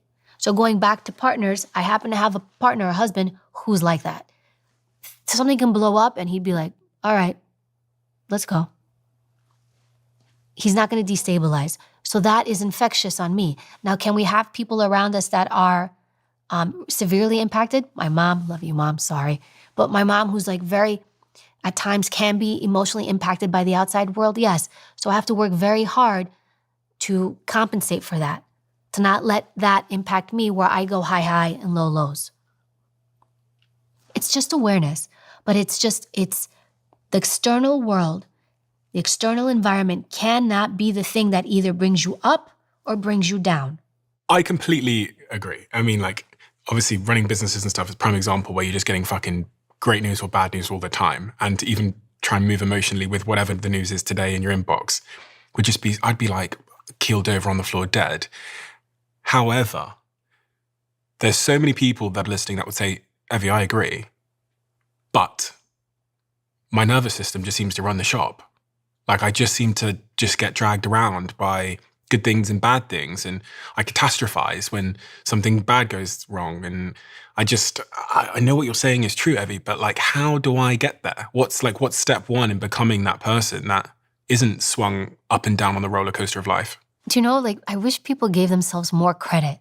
Like I think sometimes people are like, I'm not, it's like you are. Like you have so much more authority and regulation over yourself than you realize. And I think sometimes too, the narrative out there is like, oh, this happened to you, it's not your fault. Or that happened to you, it's not your fault. Or this person did this to you, it's not your fault. And so what happens is the narrative that we hear right now is this external world is fluctuating you.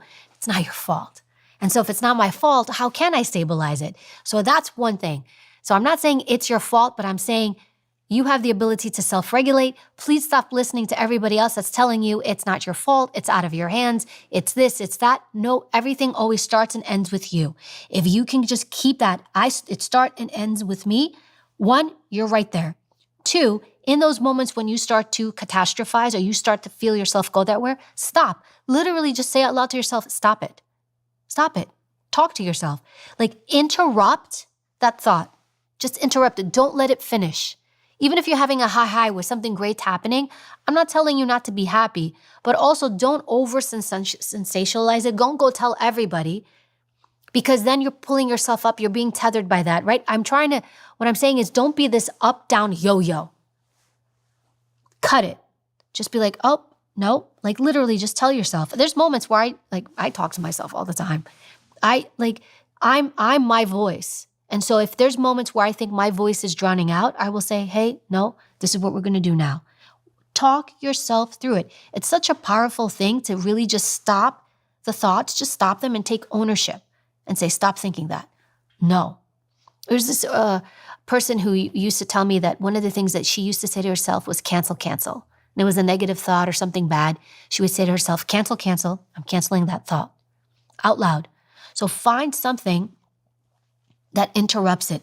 That's where you just start. Like we're not trying to do the whole feat. We're just trying to break these habitual patterns. And also sometimes, quite honestly, this nonsense stuff that we're fed that really keeps us it just keeps us from being able to take ownership over ourselves. I think what's really interesting as well in that cancel example is you're almost talking to someone and that person is yourself. And as you were saying that, I was thinking, yeah, I think the fundamental underlying belief that you demonstrate and that person's demonstrating is that they are not their thoughts. It's like they're talking to someone else. Whereas most of us go through our life thinking that our thoughts are us. So if my brain starts going, oh my God, this is going to go so badly and then it's going to happen like this and then I'm going to lose my job. And you think that's yourself. And you don't think you could have a conversation with that voice. You know what I'm saying? But you can interrupt that voice. Like you have the ability to say, stop. I remember speaking to Mo Gaudet on the podcast and he says that he's named his brain Becky so that he can do that, so that he can kind of detach from the thoughts. And so he'll say, Becky, and he'll have a conversation with Becky, which I think is kind of smart now I think about it. It's not a bad way of detaching from your toxic thoughts. Talking yourself through things is actually good. Even in, going back, even in training, when we would be put in scenarios, like they would simplify things like in some scenarios, like, hey, step 1, this, step 2, this, step 3, this, or they would create acronyms like, I'm going to make one up because I can't think of one, like stop, target, move, shift. And they would teach you just say that to yourself as you're in this stressful situation. Like if they would create scenarios where there would be explosions, attacks. All right, talk yourself. And like literally when we would do, let's say a scenario in Beltsville and we do an ambush they create a system where they do ambushes on us. All right, fight yourself out of it. Because you're so overloaded with the stress of what's happening. And even though it's training, you don't want to look bad in front of your peers. You don't want to look like you don't know what you're doing. You want to do a good job. And sometimes, even though it's training, the body doesn't know it's training and it thinks it's real life. There's moments. And literally, Like you'd be in these tactical scenarios and you would talk to yourself in your head, and sometimes you could do it even out loud. Stop, shift, move, target, move, target, take, so I'm giving like a hypothetical example, but this ability to talk yourself through movements is also a very powerful thing. It can stop like this mass amount of like the muck in your head and kind of clear it out. So I actually learned that in training, and they taught us like just tactical words, sentences, things to say to ourselves that would just help us habitually move through problems. Kinesis, just keep moving through the problem. There's an element of what you just said there, though, that raises another question, which is there's a reason why they were doing explosions in training, because they are trying to fully simulate and put you through the real world examples that you're going to go through so that you develop some resilience. And I was thinking then, we can talk about tactics and tricks and tips to do this all we like, but you've literally had to go through it in order to be able to deal with it. That's like the essence of the training you described. So is there not an element of this, everything we're saying here, where unfortunately you're just going to have to go through some shit in life to develop the thick skin? Because even when I think about my career in business, I think if I'd heard on a podcast someone telling me, when bad shit happens, just fucking, stay in the middle, I don't think it would have been enough to prepare me for the reality of the situation when you've got, say, 500 employees and you've got to pay them all tomorrow, and you look at the bank and it says 0, and you've got clients emailing you, giving you shit for this or this, whatever. Our company got hacked in the early days, and all of my clients, my biggest clients in the world, biggest brands in the world, all got personalized abusive emails about their appearance at 3 a.m. in the morning. That was apparently from my business partner's email. It was apparently meant to go to my PA, but accidentally got sent to them. And waking up on that morning as a 23, 24-year-old, there's really no words that can prepare me for that. But because I've been through it, I could go through it again. And I wonder how much of this is actually in life you're just going to have to go through some difficult shit, because you've been through difficult shit. But you have to go through it. There's no exception. The harder you work, you're going to work so hard to avoid it, which actually just makes you more afraid and weaker.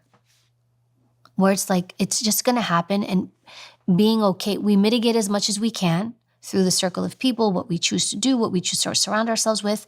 We understand that, right? The bulletproof vest can only cover so much of our body. And then we understand that we are vulnerable in other areas, and you're going to have to go through it. Even as a mom, like one of the things is I want to give my daughter the best tools so that she can problem solve. And it's not just being able to feel the stress. It's being able to, when you're dealing with a scenario like that, you can't just sit and be paralyzed by it. You're like, I have to respond to this. And you learn to cope. You learn coping skills and strategies. You're learning to problem solve. The only way you learn to problem solve is when you're dealing with a problem. If everything's problem-free, you don't know how to problem solve. So one of the things I make sure with my daughter, and even though she's still very young, is I will look at moments where she's frustrated. Let's say she's trying to climb onto the bed. I will let her, as long as it's safe, I'll let her be frustrated and cry and scream till she gets up on the bed. I've seen her do it. I know she can do it. So I will tell her, I will say, work out the problem. There's incremental things we can do in our lives to allow ourselves to learn how to problem solve. There's no escaping problems for anyone. There's no escaping hardship for anybody. There's no escaping trauma or tragedy for anybody. There just isn't. I think when you come to terms with that, you're okay. But it's when you can't come to terms with it and you think life's just bad for me. Life's picking on me. My life is hard. My life is this. My life is that. You're not that special. I just did my second TED Talk, and I talked about the 6 inhibitors that hold people back. And it was based off of all the mentors I did, hundreds, which happened after I wrote my book, when people were writing in. And one of the biggest things that holds people back is the idea that I'm special. I'm special in that my problems are special, my pain is special, I'm so unique, nobody knows what I'm going through. So when everything around me, if I'm that special, I can't figure my stuff out because I'm not like everybody else. And when you do that, when you have that narrative, that you think of yourself in that way, you are telling yourself, I'm alone in the world because I'm special. Nobody can know what I'm going through or struggling with or dealing with. And it's actually kind of when I would talk with people and like you'd give them solutions and they're like, no, but that won't work for me because of this or this and that. It was always like, and I would tell them, I'm like, I say this with all the love in my heart, you're not that special. If you recognize that, then you're going to realize that you're not alone in this world going through all this stuff. This stuff isn't just happening to you, and there's solace. After 9/11, I survived 9/11. I was one of the first responders there. I don't even like to use the word survive. I was there. I lived through it. People ask me, how did you deal with the aftermath? Because, you're watching thousands of people die. You almost die yourself. Sorry, just to pause there, because that was an important point for me. Why don't you like to use the word survive? I like lived through. Why? Survive to me has a negative connotation. It's not as powerful. I don't like it. To me, like, I lived through. Survive is this thing happened and this is how it feels. Because I'm trying to articulate it. It feels like I survived through it. It's like, no, I thrived through that. I lived through that. I thrived through it. Survive makes me think I barely made it, which technically I kind of did, but I don't care. But one of the things that helped me get through it, when people we do the trauma, like I watched thousands of people died, people jumping, and like you can't do anything. Like you tried, I tried. So, and then after that we had search, cleanup, and rescue efforts. And I will tell you, one of the things that got me through it to the point where I barely dealt with any type of real aftermath, like PTSD or anything like that. I'm not saying I didn't get anything, but what helped me through is I wasn't that special. I wasn't alone in it. When you know you're not alone in the world, like you can get through anything. But when you tell yourself that you are that unique and that what is happening to you is just happening to you, then all your pain is special, all your problems are special, your trauma is special, and then nobody can help you because it's just you going through it. How alone is that? And it's that mental shift of when you can hear other people's stories or see what other people are going through, and then that helps pull you through your stuff. I will tell you that I'm not that special has got me through so much. I can see it in your face as you talk. And it's making me curious as to why this is so personal. Because I'm not special. And I think it's a detriment when people think that they're that special. I think it takes you down. There's a story here you're not telling me, I feel like. I don't think it's a story. We all think we're the sun, right? And everything moves around us. And when you are in that space, when you think you're that special, you self-analyze, you go in a lot more, and you would probably say, well, that's good, Evie. Is it really that good for me to sit and analyze everything going on in my life? Or when I overanalyze, I overassess, I'm overtly critiquing, I'm so focused on myself. Do you know what that actually does? You have higher rates of anxiety and higher rates of depression. Because I am so self-focused. Now, I'm not saying when I say you're not that special, I don't mean that you're arrogant or narcissistic or self-absorbed. I mean that you are so self-focused that the outside world fades and it's just you and whatever it is you're dealing with. How can you get out of that? That's a very hard headspace to get out of. Why do they stay in that space, in your opinion? I don't think that they realize that they're in that space. They're not listening. Like sometimes you can even talk to people, they're not listening to you. Why don't they want to listen? Like, why aren't they listening? Because they don't think anything's wrong. Or sometimes they'll look to you and be like, oh, you're you. Like, you don't know what I'm going through. Or you don't realize, here's the thing, you and I talking about stuff from a place where we're trying to understand it objectively. We're looking to not live that way.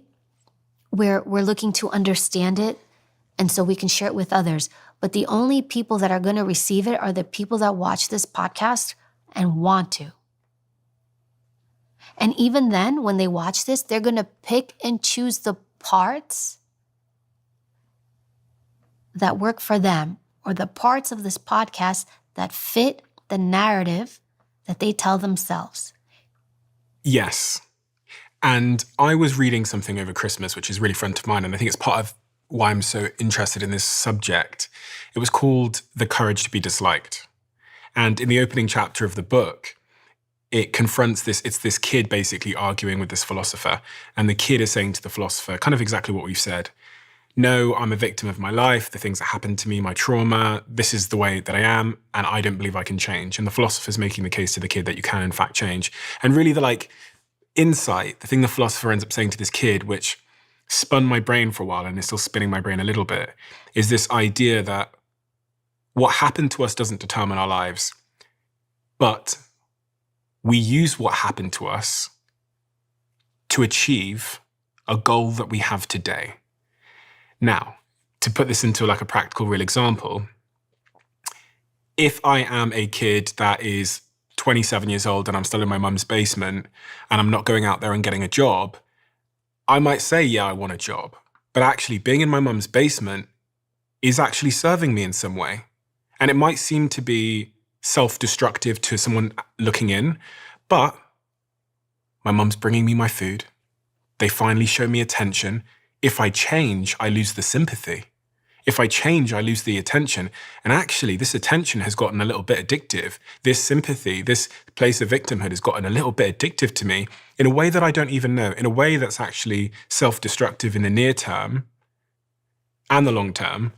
But at some subconscious level, I'm actually addicted to my pain and suffering. And it's funny because I read the book and then I started writing because I like to read things, then try and write them into my own language. And I started thinking about someone in my own life. And it's just, I finally figured out this individual in my life that's been in my life for a long time who, when you look at the actions, you go, they're ruining their own life. But when you dig deeper into their identity, being a heroic victim is everything to them. And actually, if this person walked into this room now and introduced themselves, it would take 60 seconds for them to get to a story of how they've been hard done by and how they've overcome it. But this means that help, aid, good decisions have had to always be secondary to protecting this narrative that they're a victim. And actually, sorry to be on a bit of a rant here, at one point they were a victim. At one point, objectively, they went through some really horrific, horrible things. But the predator's gone now. So now they're looking for a predator. And it's ruined their entire life. It's ruined their home, their family, their financials, because even when good things come by, good people come by, they find a way to make this person a predator, and they find a way to make them the heroic victim. And so it really shifted my brain about even my own trauma and the narratives and this hero story I tell about myself. I'm maybe I'm using what happened to me to serve a goal I have today of projecting to the world that I am fill in the gap. Whatever gives me validation and, reinforcement from people. So anyway. It reminds me a little bit of histrionic disorder, or where you pretend you're sick. It's like one of the disorders. You pretend either you're sick or your child is sick. Because when you do that, you get a lot of attention. And so if I'm a victim of something or I'm going through something, are you okay? Are you all right? Do you need something? And it does cultivate this attention, whereas if everything's okay, that all goes away. And so I think all of it, it's people, I think it's so many different things. People get comfortable. They don't want to get out of it. They don't think anything is wrong. It serves them. Nothing's wrong with my life. Who are you to tell me? It's all these different layers. And when it's people close to us, it's hard. And I just have surrendered that. Two things. Who am I to tell somebody else how to live?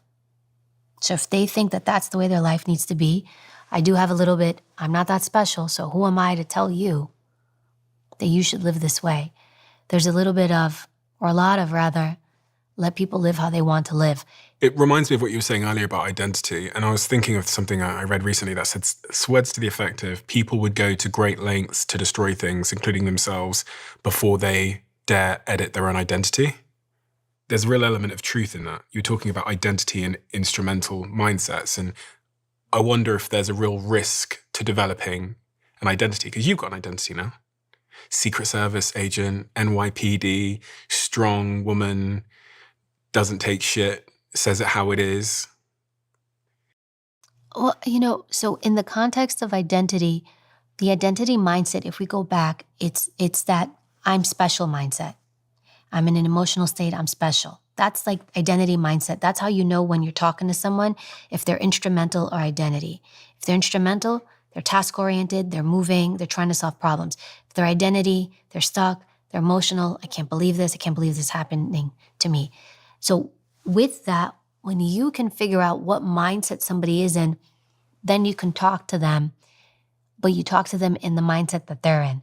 If somebody is instrumental, I'm going to know this is a person that's just like, tell me what to do. Just get to the point.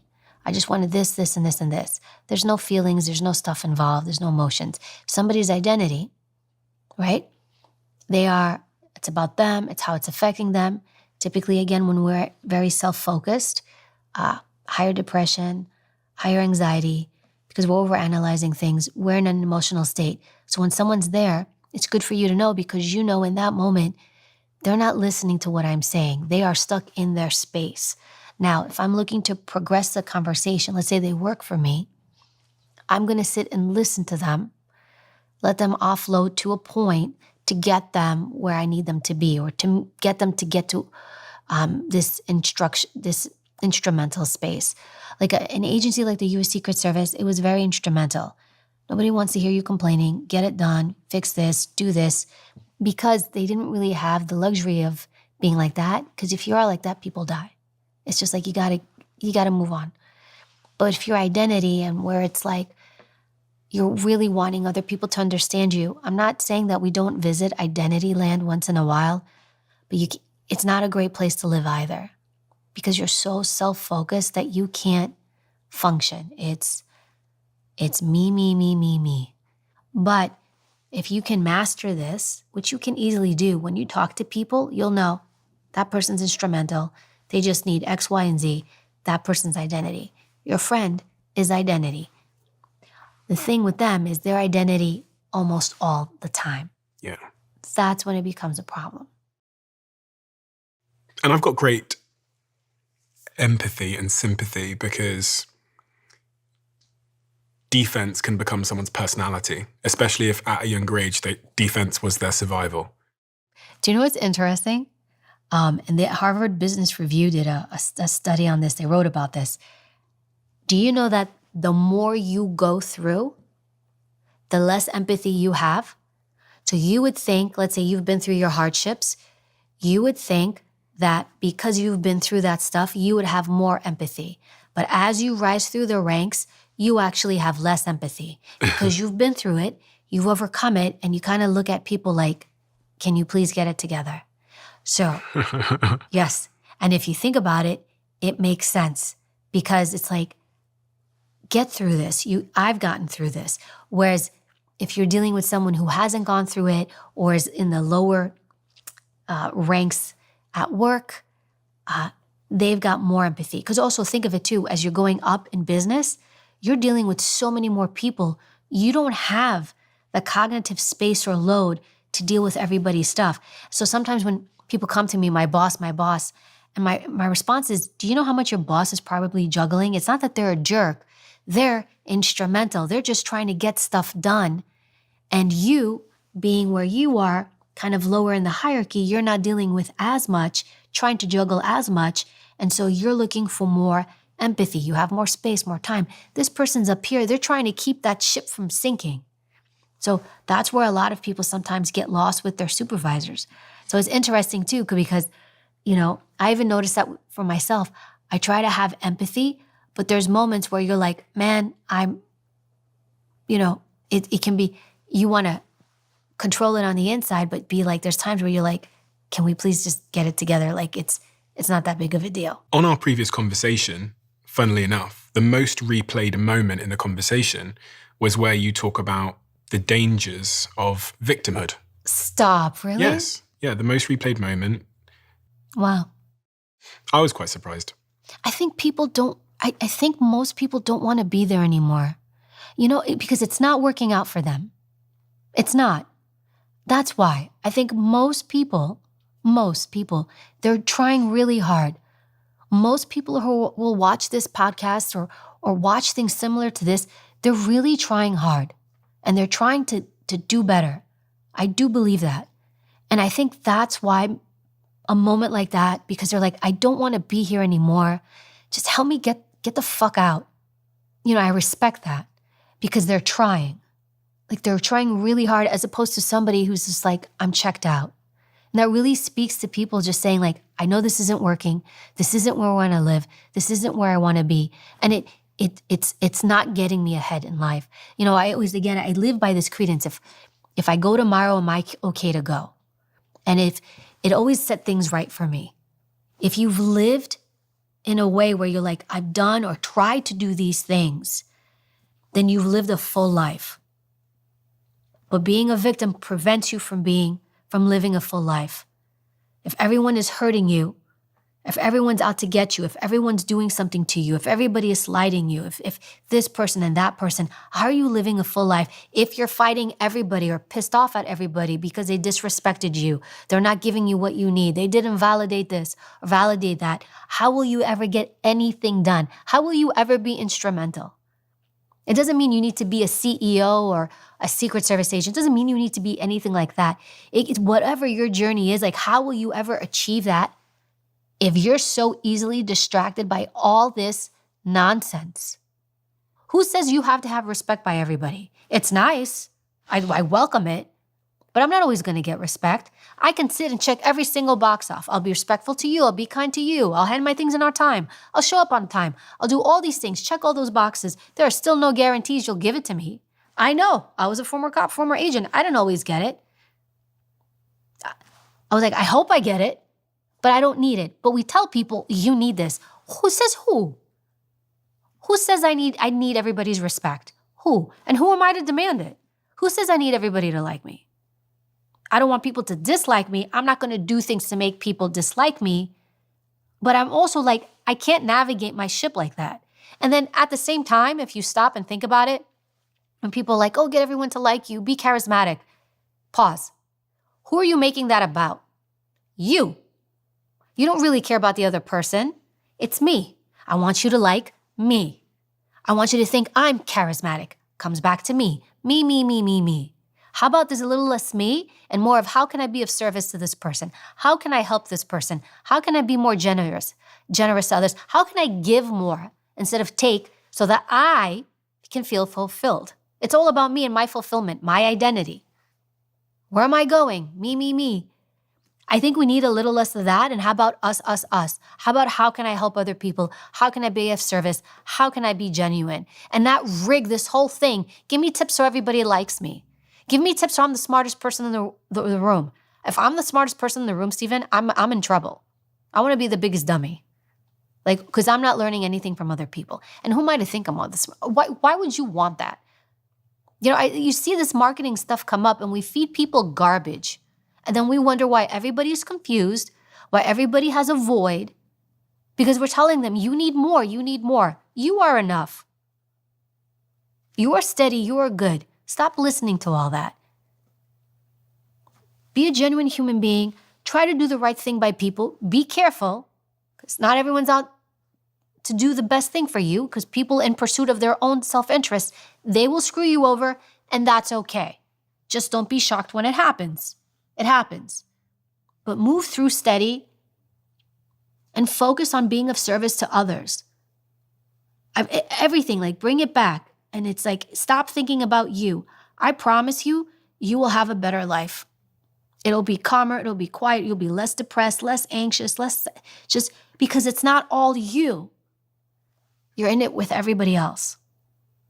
There's something really interesting. I mean, there's so many interesting things you said there. I mean, the two kind of highlight points for me were this idea of play the long game of just trying to serve other people and you'll achieve your objectives versus trying to do the short-term game of maybe being nicey and caring too much about how you appear, which might help you maybe in the moment, but it's almost a form of long-term sabotage. And I guess this brings me to the question, which is like, should we try and make people like us? No.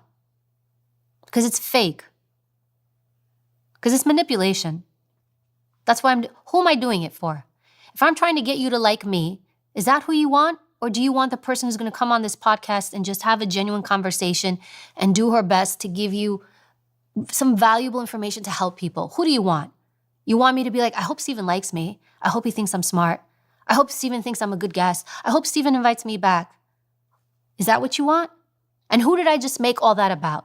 Do I give a shit about you and your podcast? No. Clearly, I just care about Evie.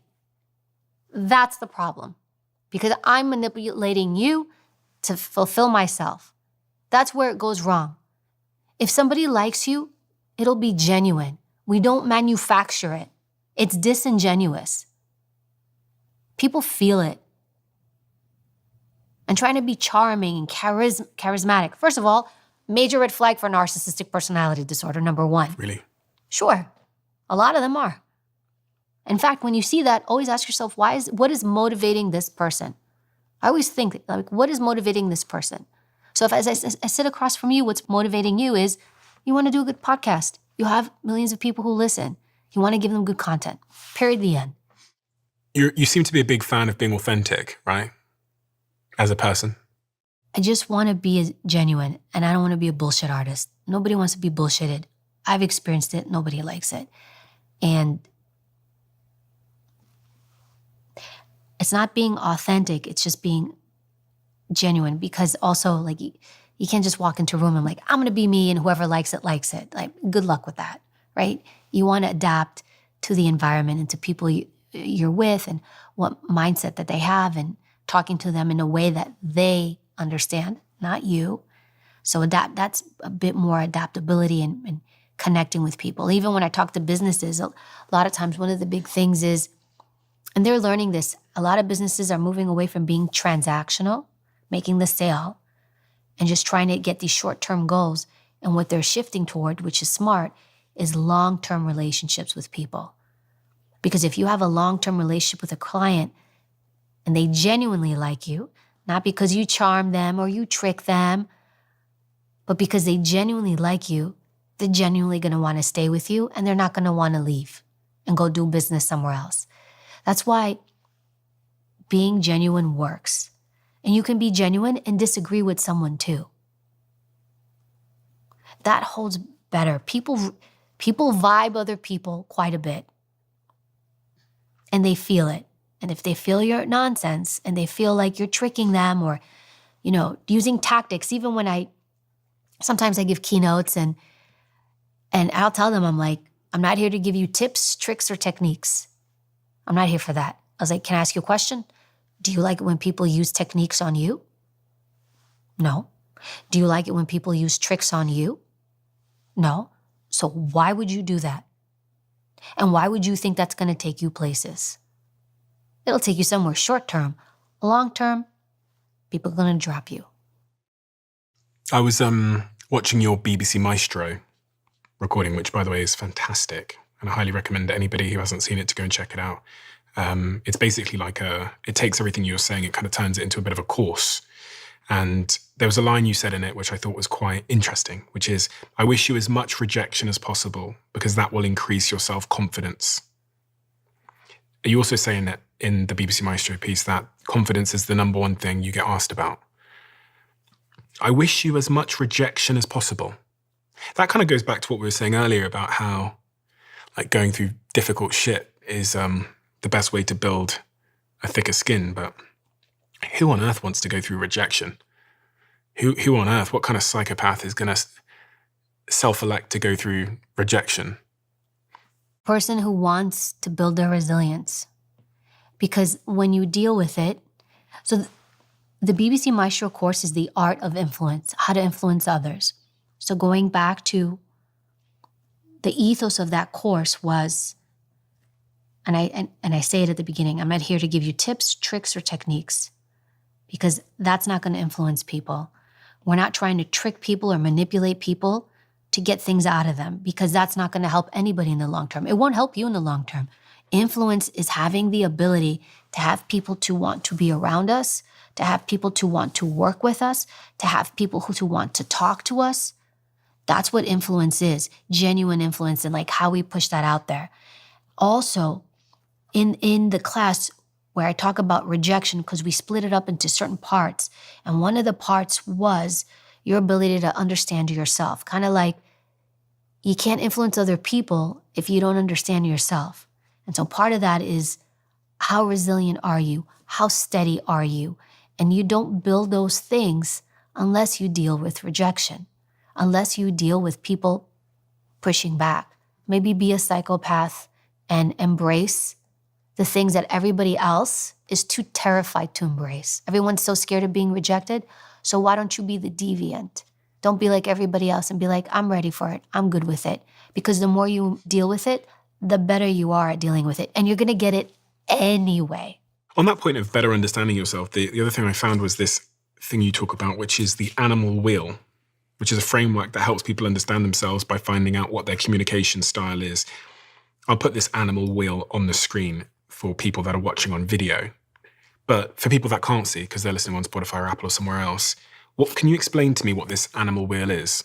So that was created by researchers Dr. Lawrence and Emily Allison. They're actually in the UK. And they created a way to break behavior of people. They actually watched thousands of hours of interview tapes, law enforcement, intelligence, and they were coding people's behavior. So basically they were like, what behavior is this person? So there's two important things.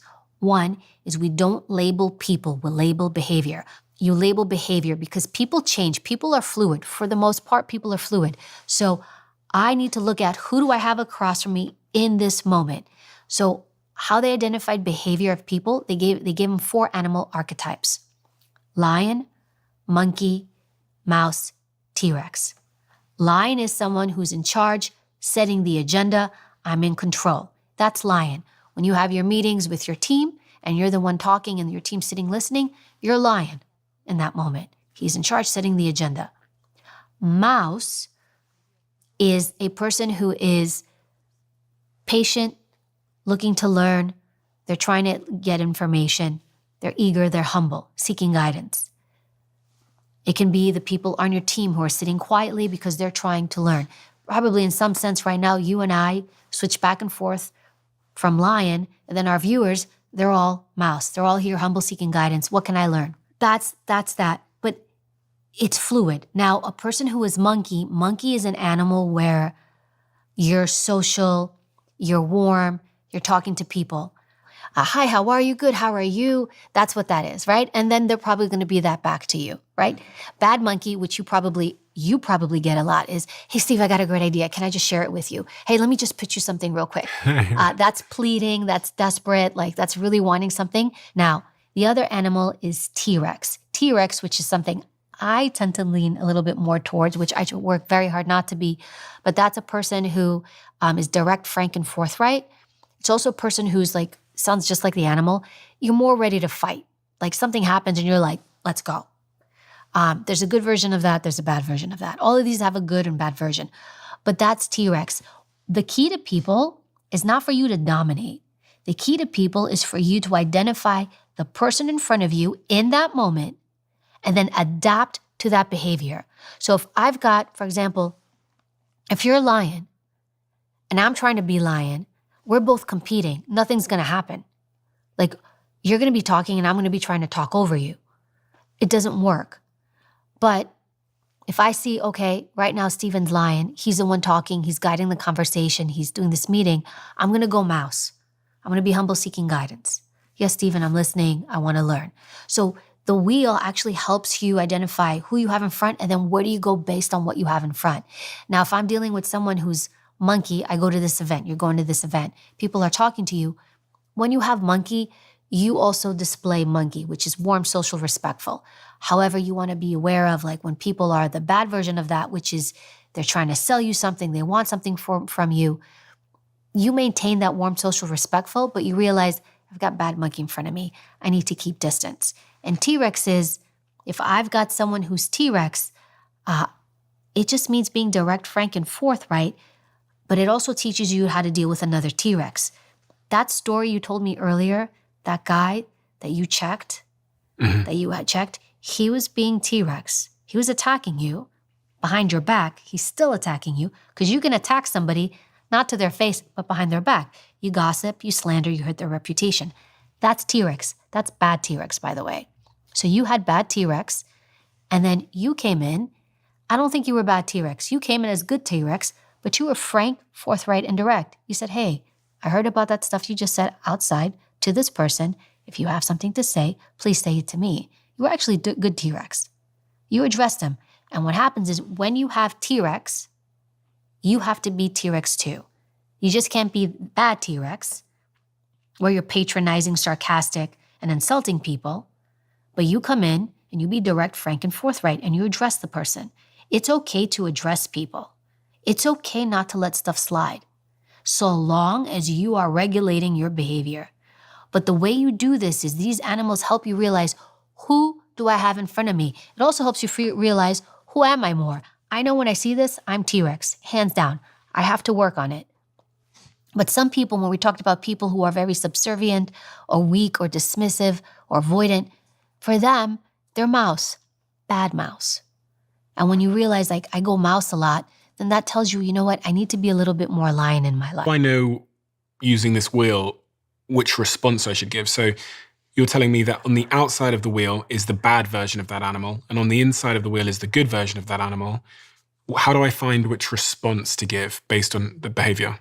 So first, you always want to stay in the good wheel. You always want to stay as a good animal. Like, you don't want people to pull you out. And that's where it talks about self-regulation, because it's very easy for people to pull you into their bad wheel, their bad animal. Okay. And so that's one. So you always want to stay in that center part. Okay, so if it works two ways. If I've got lion in front of me, I have to be mouse, because the conversation won't work. We'll flip. So if I've got lion in front of me, you're setting the agenda, you're controlling the conversation. I have to allow it to happen to you. Here's why. If I try to talk or cut you off, you're not listening. In fact, it's going to piss you off even more. In fact, there was a big beverage company, I won't say which, a coffee company, a very well-known one, that came to me and said, we have a problem with clients. They come in, we give them the wrong version of what they asked for, and sometimes they lose their mind. They had one client that came in, customer, and the manager said, I thought they were going to assault the person behind the register. We actually fixed their drink, and they were still just being very belligerent. Now, according to that wheel, that person was T-Rex. T-Rex, so attacking, punitive, sarcastic. aggressive. And they would flow back and forth between T-Rex and lion because they were trying to control the conversation. They were like, we fixed the order, we apologized, but it kept escalating. What did I do? What did we do wrong? What they did wrong was they kept interrupting and trying to stop the behavior of that person. That person was in this aggressive state, lion/T-Rex. And when you have somebody there, you have to let them go. Because by interrupting the person and telling them, calm down, we're going to this, what does that do? It aggravates people more. Let me vent. Let me say what I need to say. One of the ways you deal with that kind of behavior is let them go. So long as you're not in danger or someone's trying to hurt you, let it go. When they are done, then you can talk, but they're not listening to you. That's why the wheel helps, because if I've got a lion and he's trying to control, he's being dogmatic, trying to control the conversation, then I come in and say, hey, look, calm down. I got you another drink. I'm not letting you talk. I'm competing with you. It doesn't work. That's why it escalates. Let people go, be mouse. It's hard to be mouse because people's ego won't let them be mouse. It's hard to sit there and take it. But if you can put your ego to the side, which you should put to the side. In fact, we had a saying in the interview room, check your ego at the door. Because if you bring your ego in, you're done. So you want to put yourself aside and be able to manage the behavior. But that requires your ability to be like, I know what I'm seeing. And it always goes back to, I don't need to address every little thing because I feel I'm being slighted. I see what I have. I've got a lion in front of me. Let him finish, or her. I'm going to be mouse. I'm going to sit and listen, humble seeking guidance. And then when they're done, now I talk. Because also, they're ready to listen. But when you keep interrupting people, they're not ready to hear you. I mean, you see that a lot with bad cops, right? So they pull someone over to arrest them, and the person becomes a T-Rex that they're trying to arrest. They start insulting them. And then the cop ends up getting a disciplinary case because they react like a T-Rex. They take the bait. If the person's calling you a F, Y, Z, whatever, they then start doing it back and elbowing them and getting aggressive. And then you see these other examples of really exceptional police where they're being verbally insulted and they have total composure. Yeah. And it's like they're unfazed. It's because their ego. And they really try hard. In the US, in the UK, you have a national police force. That means it's one hiring process, one police commissioner, one person of authority. In the United States, there's 17,000 law enforcement entities. They all have their own leader. The problem is their training is different. So for example, when I went into the NYPD, they gave me a psychology test to take. It's something similar, if not the MMPI-2, which is the Minnesota Multiphasic Personality Inventory. What they try to see is what behaviors I have. Am I narcissistic? Am I hypochondriac? What issues are going on within me to avoid scenarios like that? You have to be steady because people are going to pull you into their nonsense. You can't sit there in law enforcement and be baited. If you get baited, it's a problem. You shouldn't be wearing the uniform. You shouldn't be wearing the badge. I'm not saying you need to sit there and be hurt by someone or take physical abuse, but you need to be able to control your mouth and your behavior. Even if your mouth is... You said something earlier, which I think is an important point of nuance here, which is it doesn't mean you have to be passive. It just means that when you, as you said, decide to burn it down, you're doing it intentionally, not being controlled by some emotional puppet master. If you're in law enforcement, and I was like, first of all, nobody's happy to see you. Firemen, they're happy to see them. No one's happy to see law enforcement. I've never been greeted in the interview room or even anywhere out there where they're like, hey, special agent, come on in. So glad you're here. They're not happy to see you because A, somebody's getting arrested. B, something bad happened. C, you're about to arrest somebody that they care about. It's all bad news. So you have to go in there understanding that. But if you're offended, you're looking to be respected. That badge is not for that.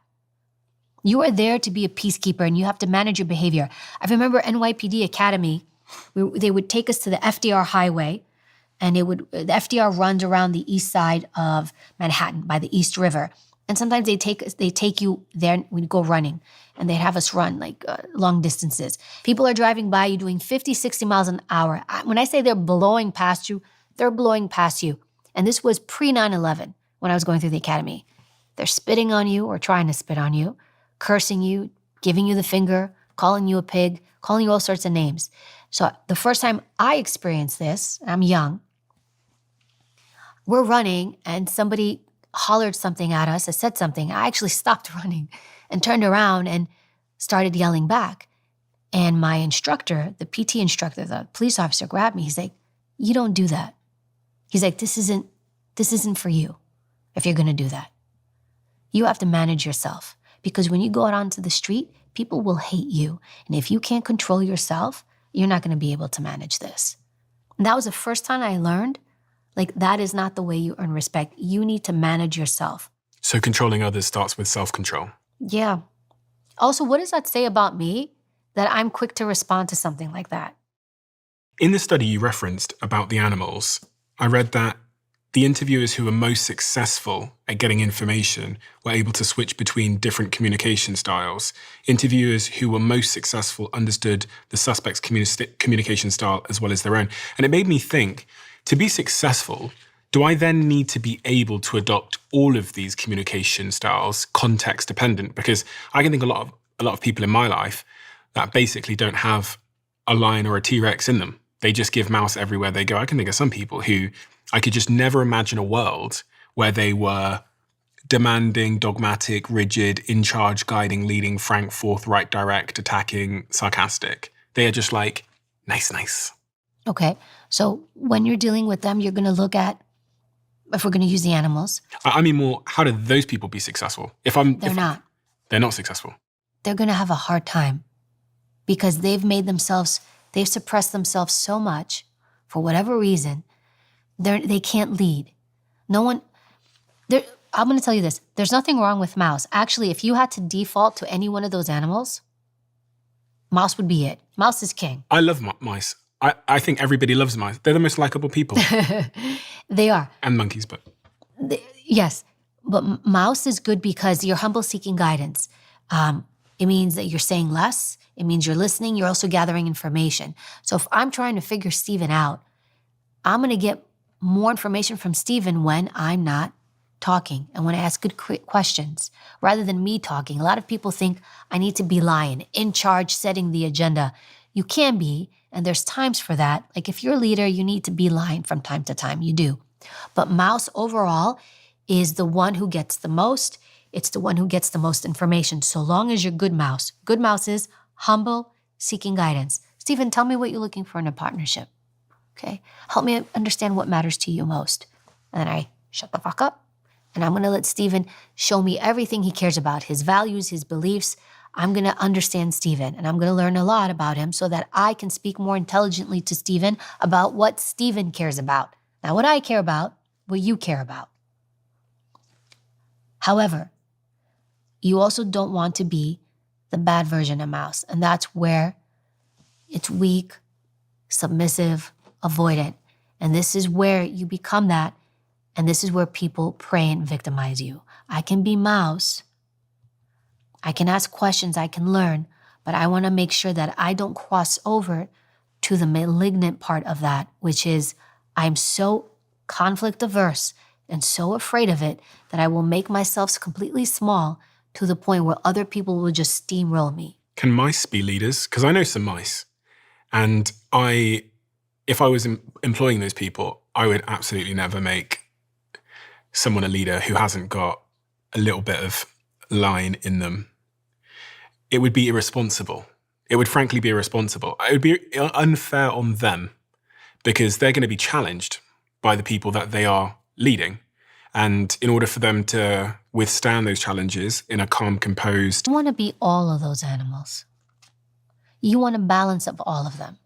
That's what you want to strive for. You want a balance of all those in the good sense, right? The good version of those animals. But you need to know, when am I supposed to be lion? So if I'm a leader, if I'm a business person, if you're selecting someone to put in charge of a group, they have to have some lion in them. They can't all be mouse because no one's going to listen. What if I'm negotiating a pay rise? If you're negotiating a pay raise, first of all, you're going to come in with all your homework done. You're not going to come in and go, I think I deserve a raise. I feel like I deserve a raise. I've been here for a long time. You're going to come in with a list of facts, and you're going to say, I closed this deal and made this much money. I closed this account with this person. I made this much money. I did this in a year. I generated this amount of money. I'm going to list the facts so I can articulate to you why you should give me that raise.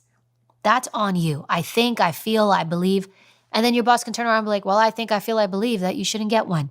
It's so ambiguous. When you come in with facts, it's a hard thing to fight. Now, when you're going into that meeting, if I'm the one asking for the raise, I'm going to go in as lion. I'm in charge. I'm setting the agenda because I'm the one asking for a raise. So I'm going to come in with my facts, methodical. I'm going to be good lion. Sir, hi, Steven. I just wanted to talk to you. I'm looking to increase my compensation here. No. Well, now you're just bad lion. You want to let the guy, here's the thing. Let's assume it's no. You're like, in your head, you're like, there's no way. You're going to let the person talk. You're going to let the person feel heard, even if it's like a hard no. Because what's most important is to let them feel like you actually listened. But what if I say no to you, then what do you do? Who do you become? Do you become mouse? I just said absolutely So not. I would say, okay, I'd say, could you explain to me why? I don't want to give you a pay raise. I think, when I think about who I'd rather have that money, me or you, I think me. Well, so you've got actually T-Rex right there. But how do you deal with it? So if it's T-Rex, if it's a person who's trying to kind of push back and fight you, you have to deal with T-Rex. One of the things that they teach you with the animal wheels, the only time you swap is mouse and lion because two people can't be in charge. So that's the only time. But when you have T-Rex, one of the things they teach you is you have to deal with T-Rex. So you have to be the good T-Rex, which is